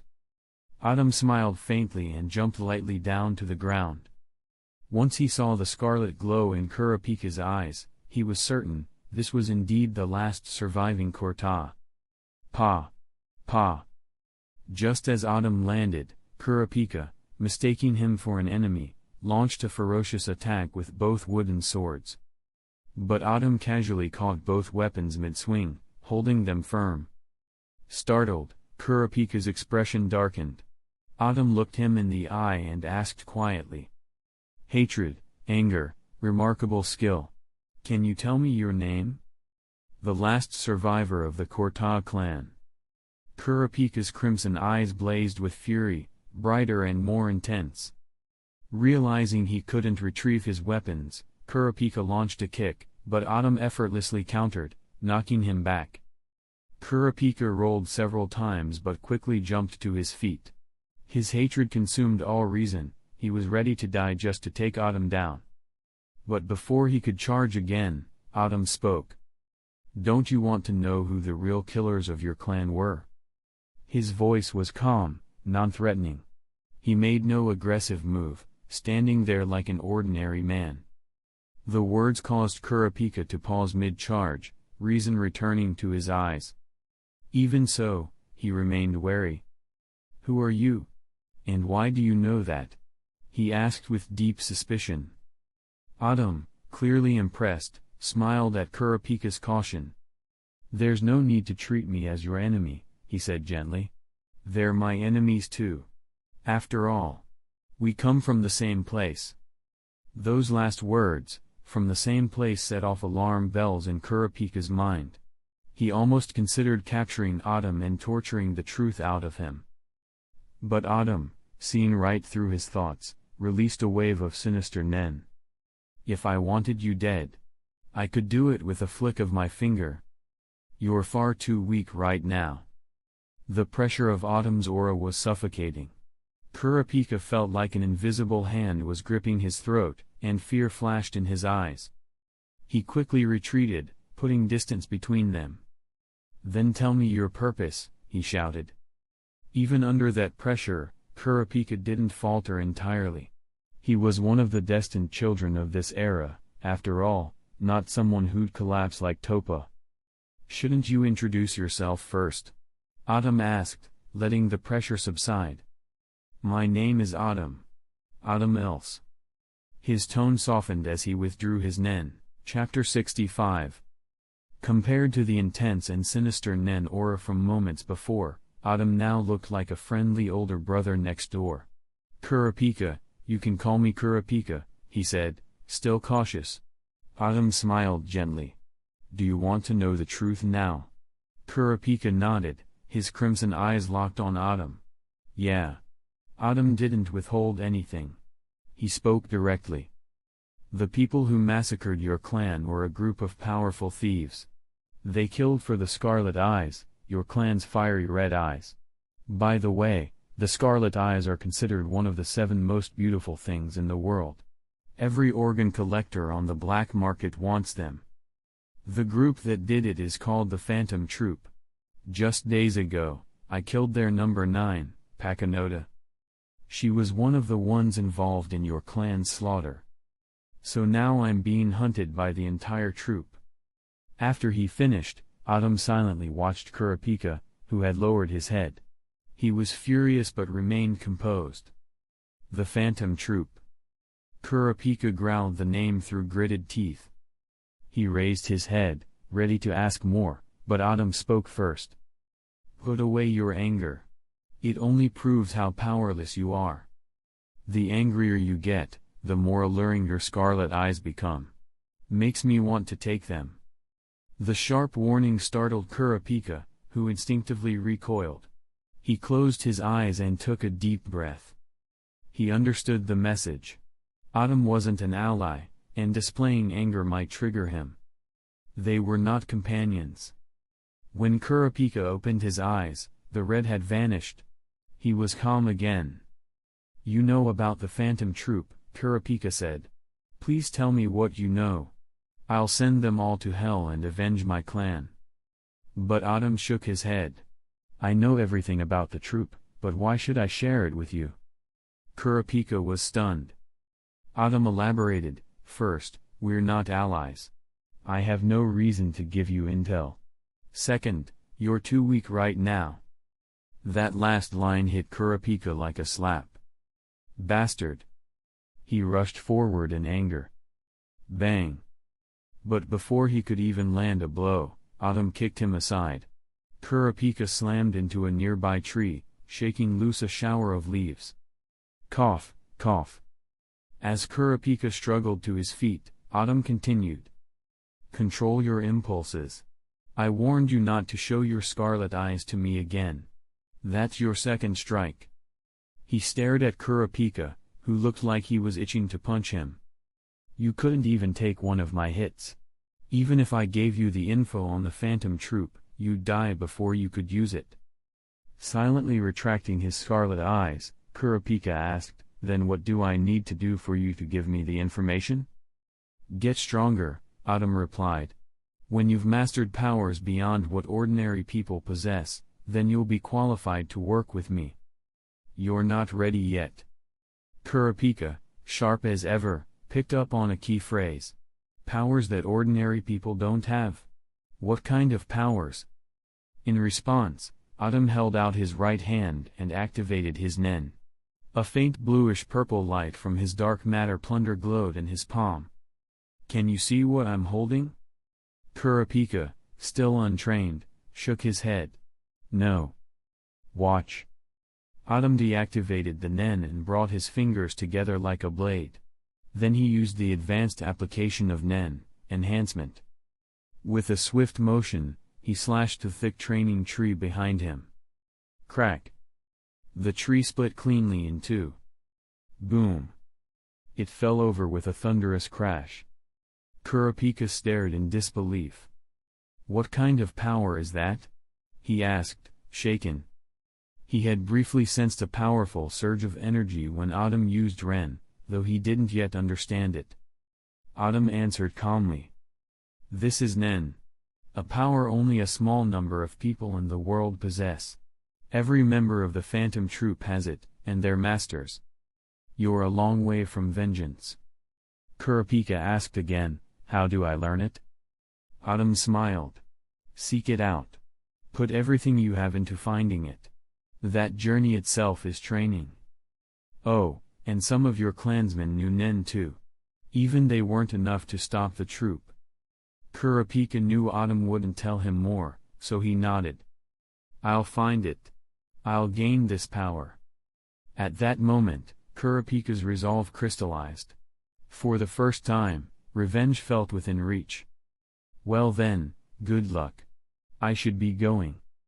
Having planted the seed in Kurapika's heart, Autumn turned to leave. He too needed to grow stronger. His current level still wasn't enough to defeat the troop. "How can I find you again?" Desperate for information, Kurapika called after him. Autumn, already walking away through the forest, said without looking back. 2.5 years from now, before May 1999, I'll return here. Be stronger by then. Hey hunters. Short break. And again. Let's just say you looked cute today and move on. Chapter 66. After Autumn completely disappeared from his sight, Kurapika collapsed to the ground, tears flowing from his scarlet eyes. The crimson color betrayed the fury burning within him. At the same time, Autumn's power had deeply stirred something inside him, and he swore to himself that he must attain the strength that Autumn had mentioned. Then, he would personally send every member of the Phantom Troop to hell. With brisk steps, Autumn, having achieved his goal, quickly left Mount Taliesin. Time flew by, nearly half a year passed, and 3 months ago, Autumn had fully integrated the temperament boost granted by the Dark World's gift. Now, he arrived alone in the capital of the Khajan Empire. His reason for coming was simple, to avoid the Phantom Troop's pursuit and to visit this nation poised to enter a new era in a few years. If the chance arose, he didn't mind, perhaps even looked forward, to meeting high-ranking officials of the Khajan Empire, such as princes or other important figures. The Khajan Empire's status in this world was among the highest. It was completely economically independent. When V5 was formed, finalizing the inviolable Dark Continent Treaty, the Khajan Empire refused to sign, preventing the formation of V6, a huge alliance of nations, and instead forming V5 itself. As an independent economic power, life in the empire was still very affluent. After checking into his seaside hotel, night began to fall and city lights flickered on. Spying the illuminated skyline, Autumn decided to stroll and appreciate the night view of the Khakan Kingdom. Before arriving in the empire, Autumn had traveled to a handful of countries, experiencing diverse customs and cultures. But not long after stepping onto the street, he was assaulted. "Boy, if you know what's best, hand over your valuables," one voice snapped. "Unless you want to pay the price." On a nearly deserted sidewalk, 4 youths blocked Autumn's path. A hedgehog-haired ruffian wielded a dagger in his face. "Oh, robbery?" Autumn asked flatly. "Which gang are you with?" During his travels, aside from sightseeing, Autumn had often encountered street thugs. He'd also seen how rampant gangs had become, and ironically, they still operated under legal sanction. "If you don't care which gang we are with, hand over your money now, or don't say we didn't warn you, snarled Hedgehog Head. But Autumn merely shifted his weight, and suddenly, the three men around him dropped, slashed dead instantly. Only Hedgehog Head remained. "Why are you so brutal?" he stammered, horror-stricken as he stared at his fallen comrades. Autumn stepped forward, aura pressing down like a vice. "Tell me, what gang are you with?" Shaking in fear, the man finally answered, We're all members of the Jiasha gang." At the word Jiasha, Autumn snapped his neck with a chilling crack.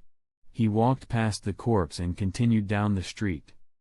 To Autumn's knowledge, the Khakan Empire had three major underworld families, Shuwu, ineed, and Jiasha. In the upcoming succession war, Shuwu backed the third prince, ineed the fourth, and Jiasha the seventh, all vying for influence. Having walked for over 2 hours and absorbing the night scene, Autumn came upon a bar at the end of the street. He went in, the pounding DJ music thumping through the air.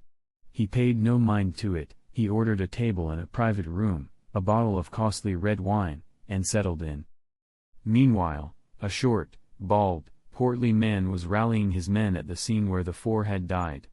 Wiping his shiny head with a white handkerchief, he barked, "Who did this?" A gaggle of younger underlings cowered, heads down like quails. As no one answered, his annoyance grew. "Are you all deaf? I asked who murdered them, and where he is." This wasn't an ordinary member. Hedgehog Head had been his brother-in-law, a low-ranking boss in the Jiasha family, elevated thanks to the bald man's influence. Now he'd been killed by some unstoppable force. Of course he was furious. Still, no one dared speak. In a fit of rage, he slapped his closest subordinate repeatedly. After exhausting himself, he ordered coldly, "Go find him. And if you don't return with that murderer, don't bother coming back yourselves." The man's face puffed up like a pig's, blood mat under the fist. His other men shuffled off wordlessly. No one wanted to be next. Chapter 67. More than an hour later, the bald man had sent his brother-in-law's body to the morgue, while the subordinate who'd been beaten into a swollen mess guarded the door. Inside the morgue, a stylishly dressed woman wept bitterly over the corpse laid out before her. In an instant, she erupted in grief, grabbing the bald man, Corey, by the collar. "Corey, why did my brother die? Why did Spencer die? Didn't you say no one dared touch him in your territory?" Hearing Charlotte, Corey relaxed and hugged her tightly. "Don't worry, Charlotte. I'll find the murderer, cut him into pieces and feed him to the dogs." "Woo!" Charlotte collapsed into Corey's arms, tears flowing, breaking his heart. At that moment, a younger underling burst in, his expression now calm, but switched to anxious when he saw them. Myron bowed slightly. "Boss, I found your man. And I found Autumn, in the bar you run." Corey's eyes burned red. Charlotte broke free, furious. "Who is he? Where is he?" "Charlotte," Corey soothed, "leave it to me. I'll make him suffer worse than death." He turned to Myron, "Lead me." "Yes, boss." Myron stifled his excitement. Meanwhile, Autumn, 3 hours past the time he killed Spencer, was growing restless in the bar's private room. Having learned the victim belonged to the Jiasha family, he hadn't stayed in the bar without reason. He wanted to be found, testing their tracking skills and confidence. The fact they found him reinforced his belief that the strategy, relying on Zetsu and Ten, was not in vain. Just as he was about to leave, the door was kicked open. A wave of gangsters poured in, led by Corey and Charlotte, bristling with rage and vengeance. Bang!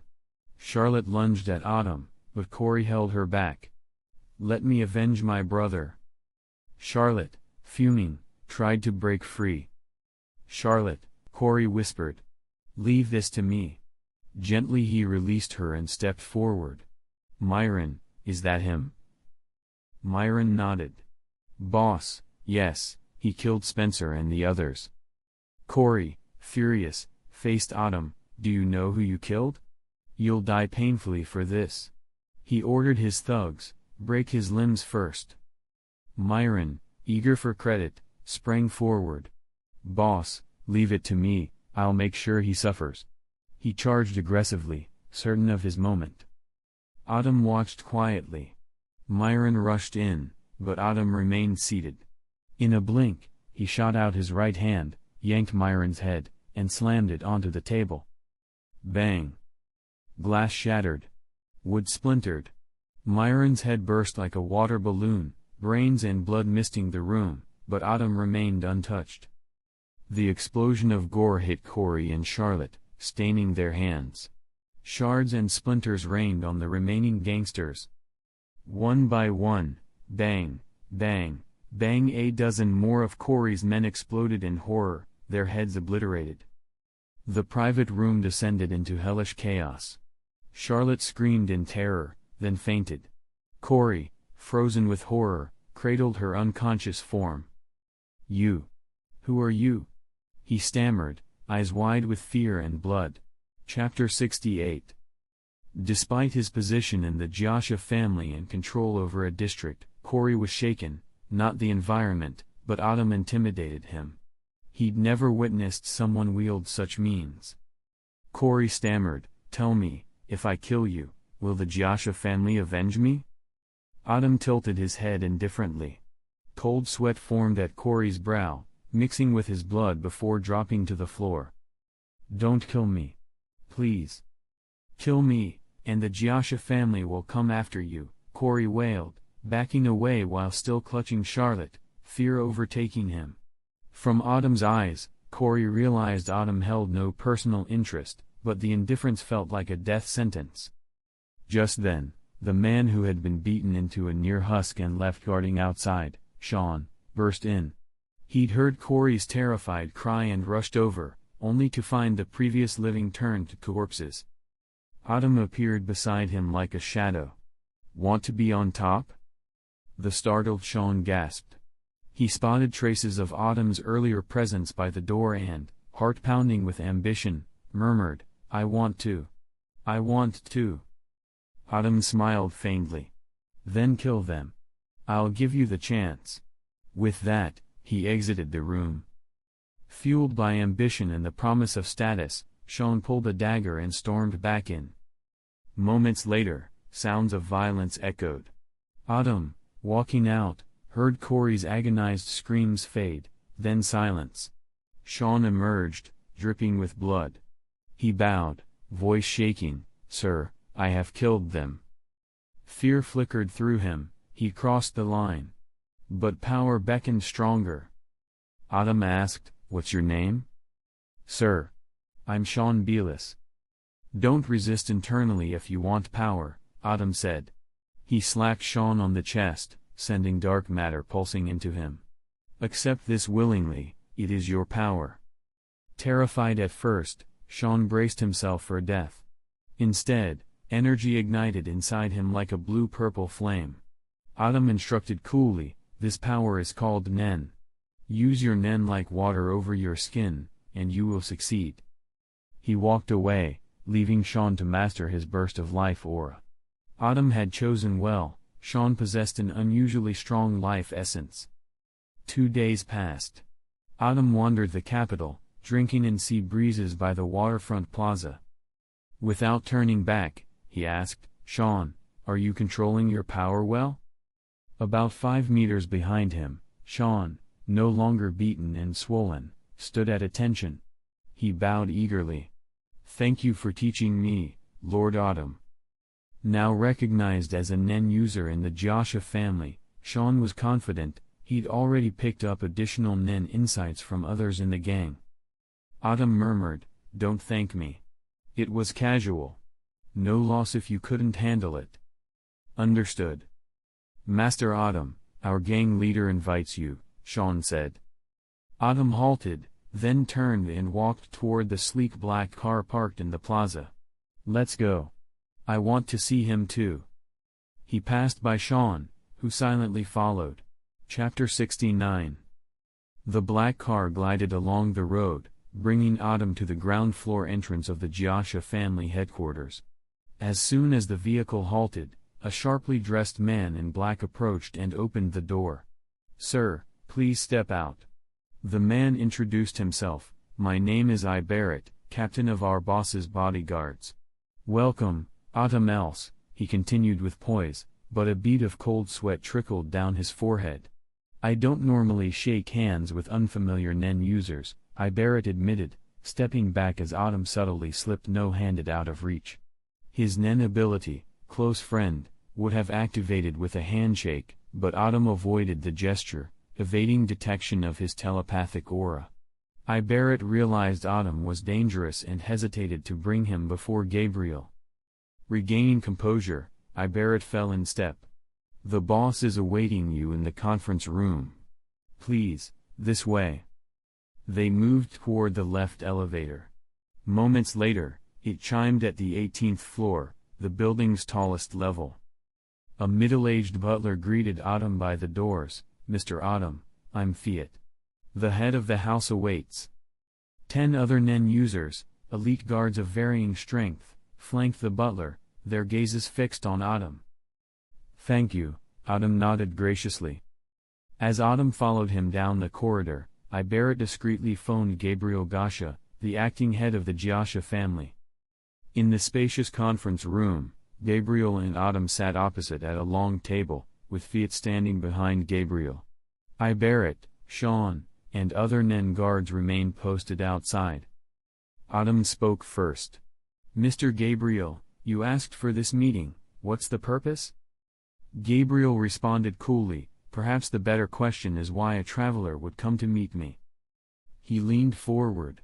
"Explain your purpose, Autumn Else." Autumn smiled lightly, playing coy. "I'm just a traveler, Mr. Gabriel. No desire to meet any big shot like you. That's why I spared those who monitored me the other night."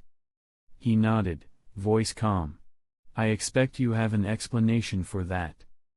Gabriel listened, then responded, "After your baptism of Sean, you were monitored. My people, members of the Gasha family, spied on you. Every single one who tried was taken out by you, badly injured. That's why you're here now." He paused. "What I want to know is simple, who are you? Why are you here, an illegal immigrant in the Kakan Empire?" Autumn raised an eyebrow. "If you're able, you could turn me over to the authorities." Gabriel slammed the table. "You." Autumn, cutting him off softly, asked, "But I'm still sitting here. Have you thought that maybe arrest isn't your only option?" He regarded Gabriel with a level, probing gaze.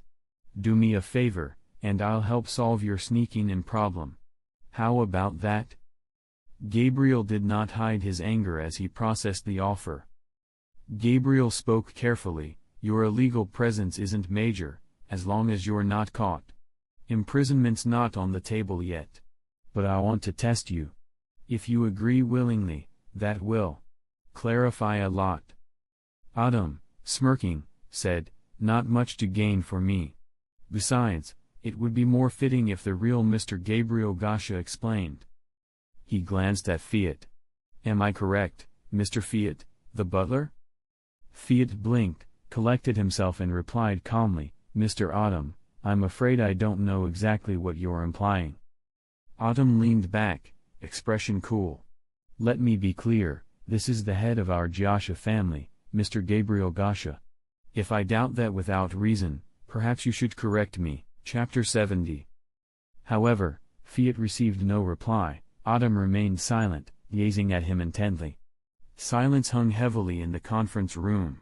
After a long moment, Autumn spoke calmly, "It seems Mr. Gabriel doesn't wish to see me." He rose.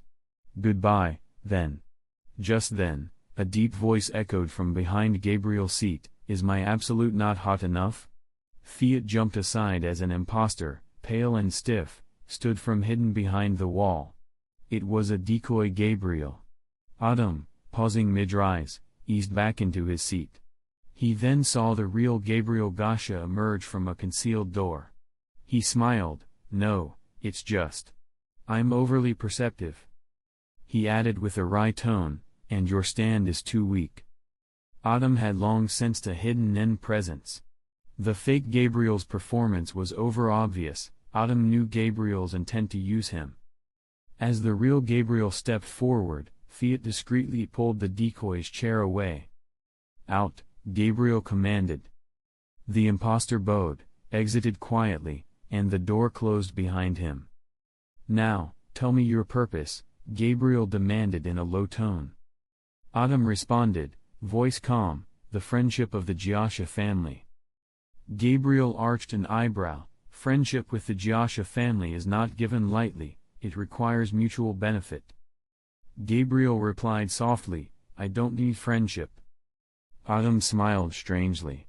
"Happy cooperation, then?" He stood at the door. "Please prepare residency papers for me." With that, he flickered away into a pinpoint of light, exiting confidently before the dozen Nen guards. It wasn't until Autumn exited under Ibarrett's escort that Gabriel relaxed, standing to smile.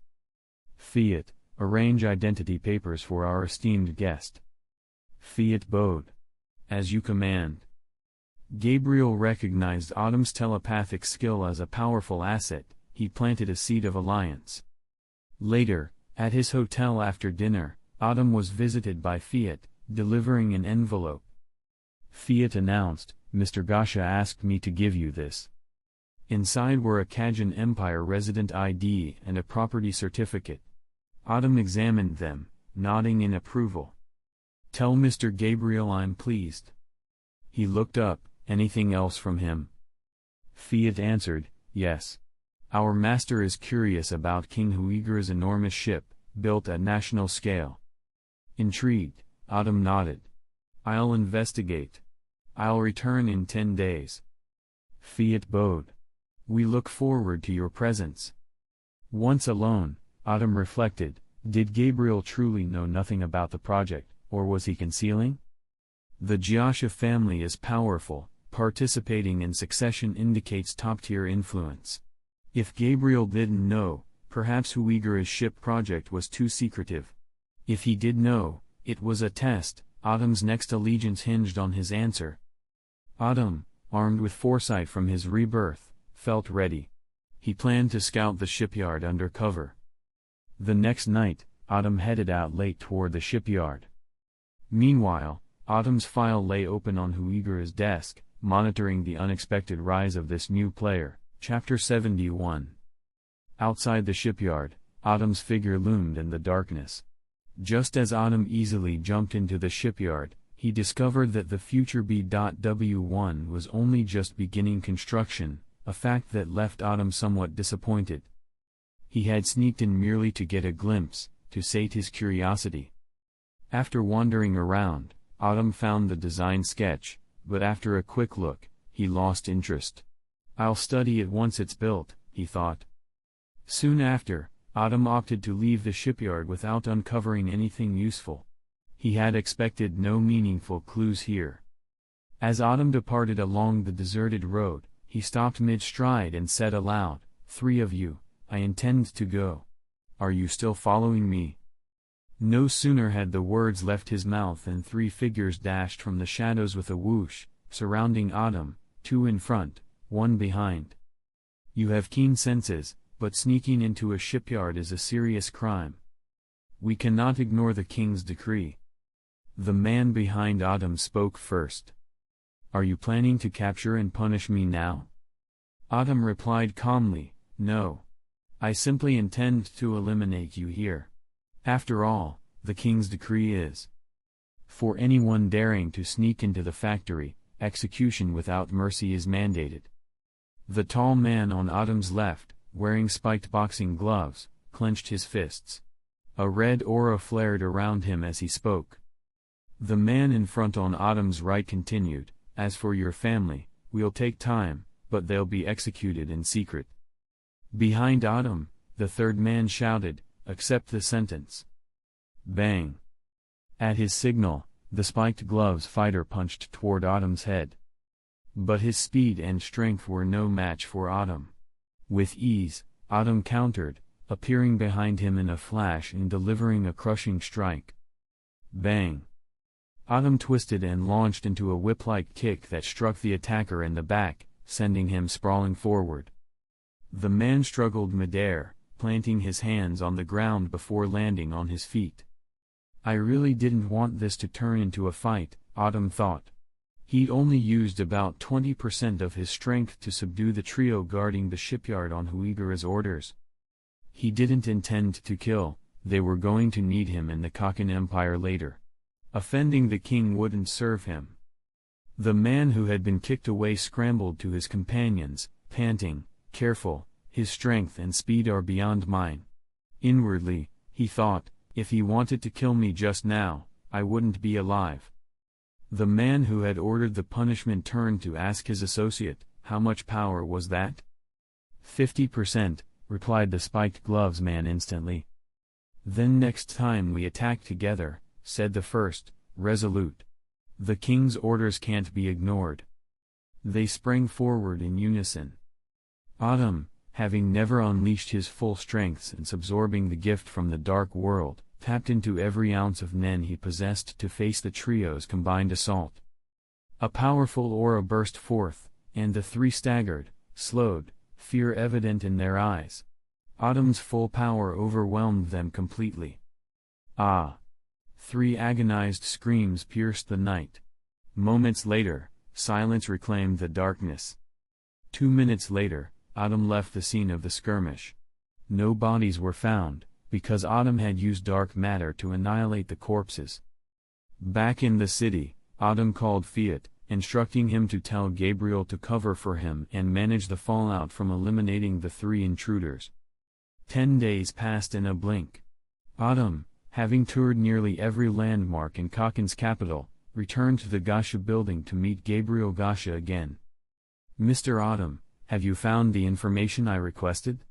Gabriel asked, as Autumn sat on the sofa in his office. Autumn replied evenly, "A restricted zone, completely off-limits to humans." "Mr. Gabriel, are you aware of this?" Suddenly Gabriel's expression hardened. He fixed Autumn with a questioning look. "Do you know? Is there any proof?" he pressed. A forbidden zone was no trivial matter. Gabriel treated his words with utmost care, wary that Autumn might be misleading him. Gabriel already knew Autumn's activities over the past 10 days. Aside from an incident on the first night, Autumn spent the rest lounging like a tourist, contributing nothing. Now Autumn spoke of a forbidden territory, one that humans may not violate. It sounded hard to believe. "I know there are alien humans existing beyond our world. And magical beasts in our world seem to originate there too," Autumn said. "As for proof, I have none. Time, however, will be the greatest evidence." Gabriel was silent, lost in thought. What Autumn suggested was implausible, but he knew in Kakin's history, records existed of this very place. Their family lore contained one-sided accounts of it. More than 200 years ago, a treaty was ratified forbidding humans from setting foot there, because great calamities followed. Was the Kajan Empire planning to explore it again? This possibility rattled Gabriel and occupied his mind fully. Chapter 72. On the top floor office of the Gasha building, Gabriel Gasha stood by the floor-to-ceiling window, watching Autumn's retreating back as he descended downstairs. After learning from Autumn that the Kakin Empire was preparing to resume its Dark Continent expedition, Gabriel also received news of the War of Succession, and that it coincided with the fleet's departure. Though he couldn't confirm the authenticity of Autumn's source, the Jiasha family needed to be ready. As the cruise ship carrying Autumn slowly departed from Kakin, he stood on deck, gazing back at the fading coastline. Just as he hoped to enjoy the sea breeze, disaster struck. A violent storm whirled up without warning. The weather turned so suddenly that Autumn had no choice but to retreat below decks to the hold. Moments later, a knock came at his door. He opened it to find one of the ship's waitresses standing politely. "Hello, sir. Notifying you that tonight at 8 p.m., we'll hold a banquet in the first-floor hall. All passengers are invited, and we'd sincerely hope you attend." At her warm smile, Autumn responded casually, "Very well. I'll be there." Delighted, she added, looking forward to your presence. I'll inform the others now, then left. By 8 o'clock, Autumn had changed and headed to the banquet hall. Outside, thunder boomed and lightning flashed, yet despite the storm, the Anubis plowed through the waves. Inside, the banquet had begun. On stage stood the ship's captain, Captain Wilson, holding a microphone. "Welcome, everyone. I'm Captain Wilson of the Anubis. Thank you for joining tonight's banquet." He continued with a polite tone about tradition and hospitality, concluding, "Now, I declare the dinner officially begun." A ripple of applause followed under a shower of piano music. Then, in a horrifying instant, Captain Wilson's head was severed, flying off stage amid a gushing torrent of blood. His smiling visage rolled on the floor. The banquet hall froze in shock. Even Autumn, who'd only been half listening, was stunned, unable to grasp the assassin's identity. "Kill. Someone was killed," stammered a middle-aged man near the stage. He backed away, eyes wide, voice trembling. "Ah, murder!" Erupted chaos. Guests scrambled in panic, but when they tried the exits, every door was locked. The man nearest the stage, hands shaking, tried to calm them. "Please don't panic. Calm down first." Rising fear drowned him out. Yet, noticing the trapped crowd, he raised his voice, "If you don't want to die, stay calm." Heads turned as tension slowly diffused. Seizing the moment, he introduced himself. "My name is Adam Yoooooooooooo, and I'm the actual owner of this ship. I deeply apologize for this incident, Captain Wilson's murder." He paused, taking a measured breath. "Please, stay calm, I will provide a satisfactory explanation. And rest assured, I will find the murderer." A voice from the crowd demanded, "Mr. Yoooooooooooo, how can you guarantee our safety? We can't even open the doors." Murmurs of agreement swept through, "We're trapped. Someone might kill us next." Adam nodded gravely. "I'm sorry, I can't promise safety right now."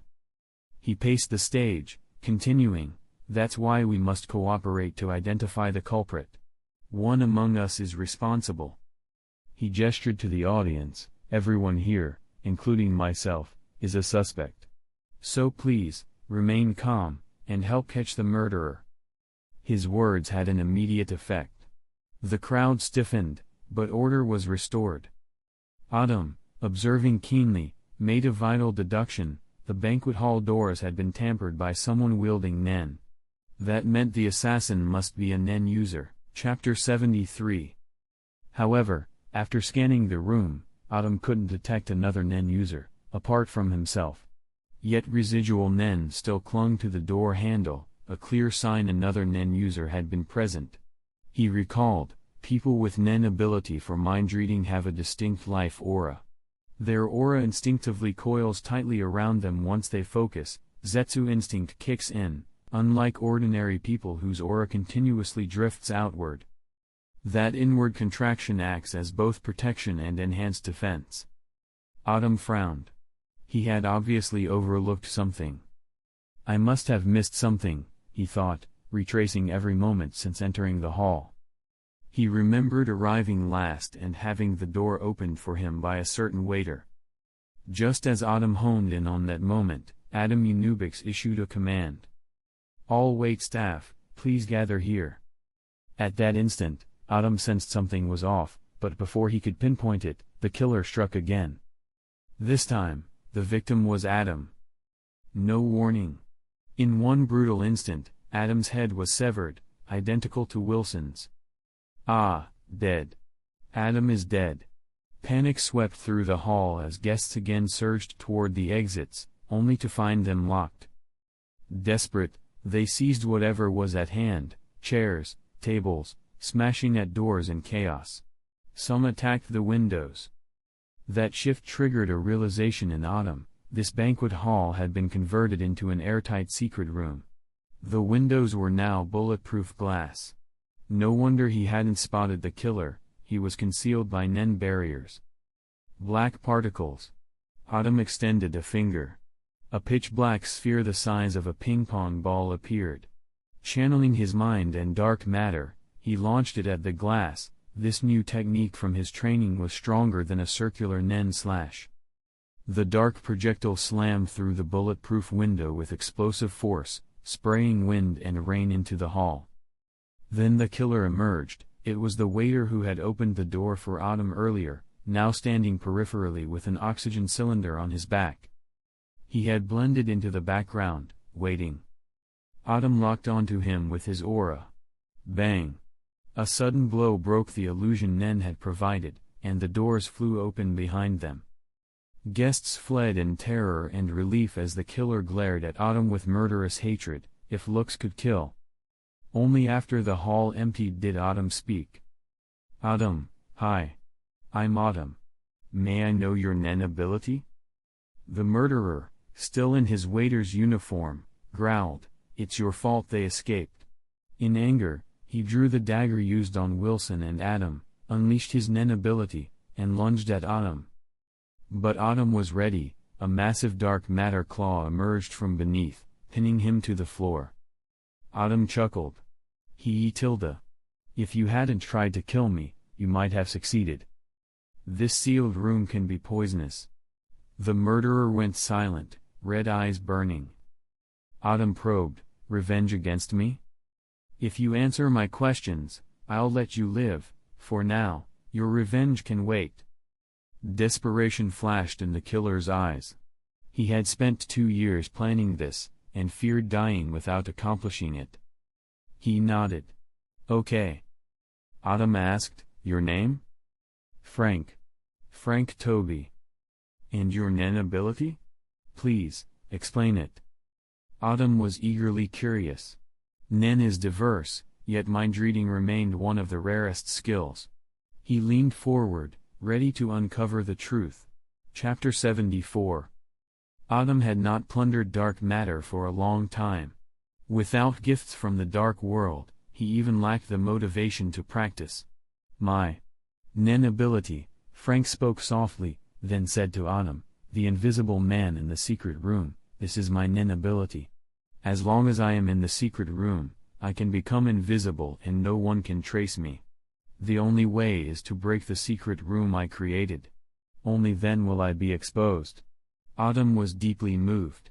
He was impressed by Frank's Nen ability. Although Frank's Nen ability can only be used inside a secret room, if it's combined with the Nen ability he plundered from Yongin, Phantom Stealth, these two Nen abilities complement each other perfectly. Only after mastering Phantom Stealth did Frank recognize its significant limitations. First, when using the Phantom Stealth ability, if someone covers you with a Ren circle, you cannot use this Nen ability for 24 hours. Moreover, even after those 24 hours, this Nen ability still cannot be activated in front of that person. Second, the distance between your phantom and your real body must remain within 30 meters. While invisible, you cannot attack or defend. To attack, you must cancel the mind-based ability. This Nen ability is indeed effective against much weaker targets, but against a truly strong opponent who counters as soon as you unleash your Nen, it becomes useless. Third, Phantom Stealth cannot be used continuously. You must wait at least 3 seconds between uses, and if used repeatedly, the Nen consumption increases exponentially. To reset it, you must not use the ability within 30 seconds. If the Phantom Stealth is combined with the Nen ability of invisibility in the secret room, despite its positional limits, it's nearly a perfect combo. So Autumn was moved. He desired that Nen ability. But post-mortem Nen powers aren't easily obtained. So Autumn released Frank and said, "Tell me why you're so consumed by revenge. Perhaps I would be willing to help you." There was a cold calculation in Autumn's eyes. To find the right leverage, and a better chance to plunder Frank's Nen, Autumn decided to hear his reasons for revenge. But Frank refused to speak, staring at Autumn with pure hatred. Seeing this, Autumn changed tactics. He extended his right hand. "In that case, show me your resolve. Integrate it into your mind, and I will help you get your revenge, or I'll kill you right now. Frank eyed the dark matter in Autumn's hand. Though he didn't know what would happen once it merged, he realized he had no choice. After half a year of planning his revenge, he couldn't just crush all his enemies now. So Frank made his decision. He rolled to his feet, stood before Autumn, placing his right hand over his heart. Ahem. Suddenly, Frank coughed up blood. It was clear his body was failing, as if disease-ridden. The next moment, Frank lunged and snatched the dark matter from Autumn's hand. Don't resist in your mind, or you'll fail, Autumn warned, twisting his wrist and forcing the dark matter into Frank's chest. Then, he saw Frank's aura completely overtaken by Autumn's nen. It turned a sickly blue-purple. Now, are you okay? Frank asked calmly. Instantly, Autumn's expression hardened. Of course not. He barked, attacking. Autumn struck from behind, grasping Frank's hands with his backhand. I regret this, he muttered. Crack. Frank's arms were broken. Autumn kicked him in the knee, forcing him to kneel. Ah! The agony of snapped bones made Frank scream. Click, click. Autumn stomped on Frank's legs, shattering them. Frank lay incapacitated. Ah! Frank screamed again, turning to Autumn with hatred. Why? Why? Autumn replied coldly, do you know what Nen is after death? Before Frank could respond, Autumn continued, Nen is truly extraordinary. If someone dies with a strong desire or will, if they swear it in their mind, that Nen can be born.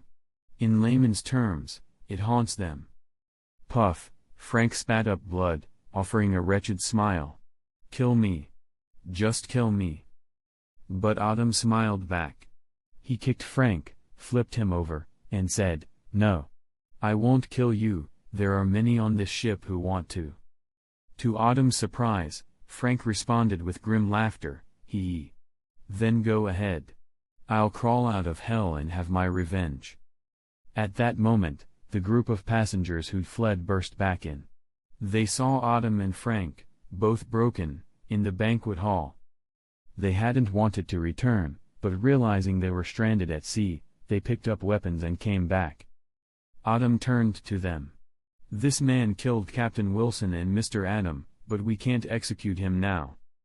At Autumn's words, the man at the front raised a gun at him. I don't know if that's true, but you might be the murderer. Bang, bang, bang. Chapter 75. As soon as the man finished speaking, he pulled the trigger. You all go to hell. His target was not only Frank on the ground, but also Autumn.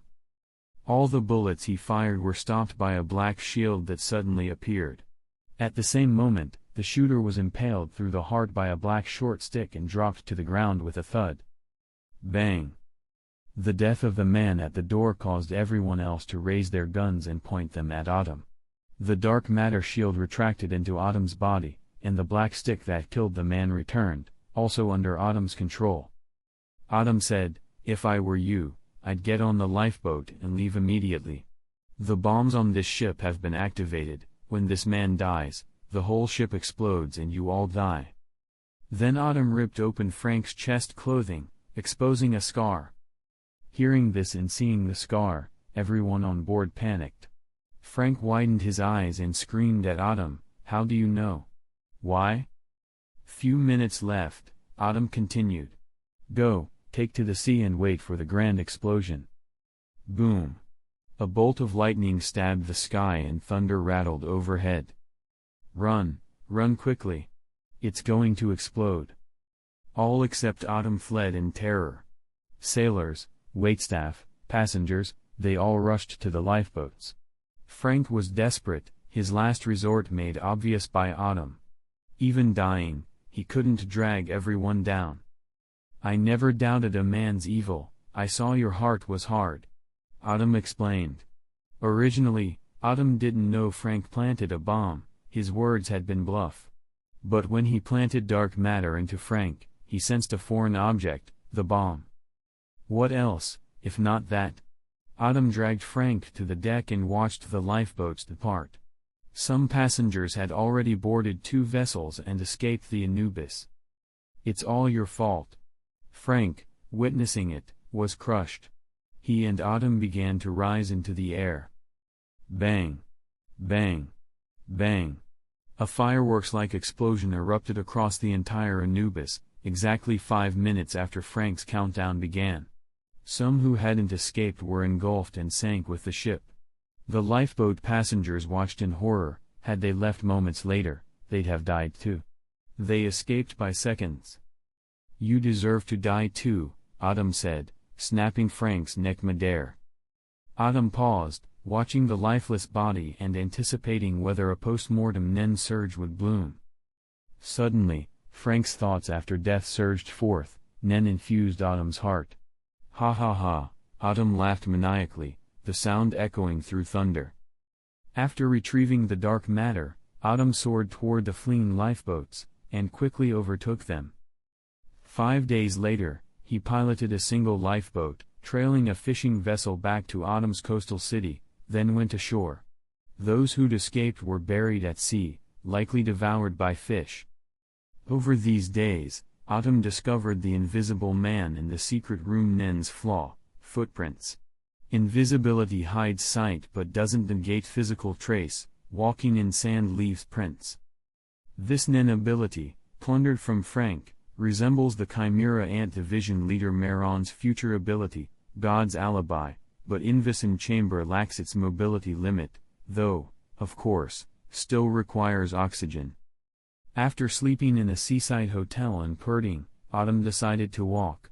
He'd learned from the fishermen that a food competition was happening in Purting today, so he went to the site. It was early. Competition started at 10 a.m., cooking until noon, then champions declared. The venue was already set, spectators gathered, and Autumn joined the crowd. At 9:30 a.m., contestants began entering. Autumn spotted 2 who looked like Beauty and the Beast. "It must be her," he muttered as his eyes narrowed.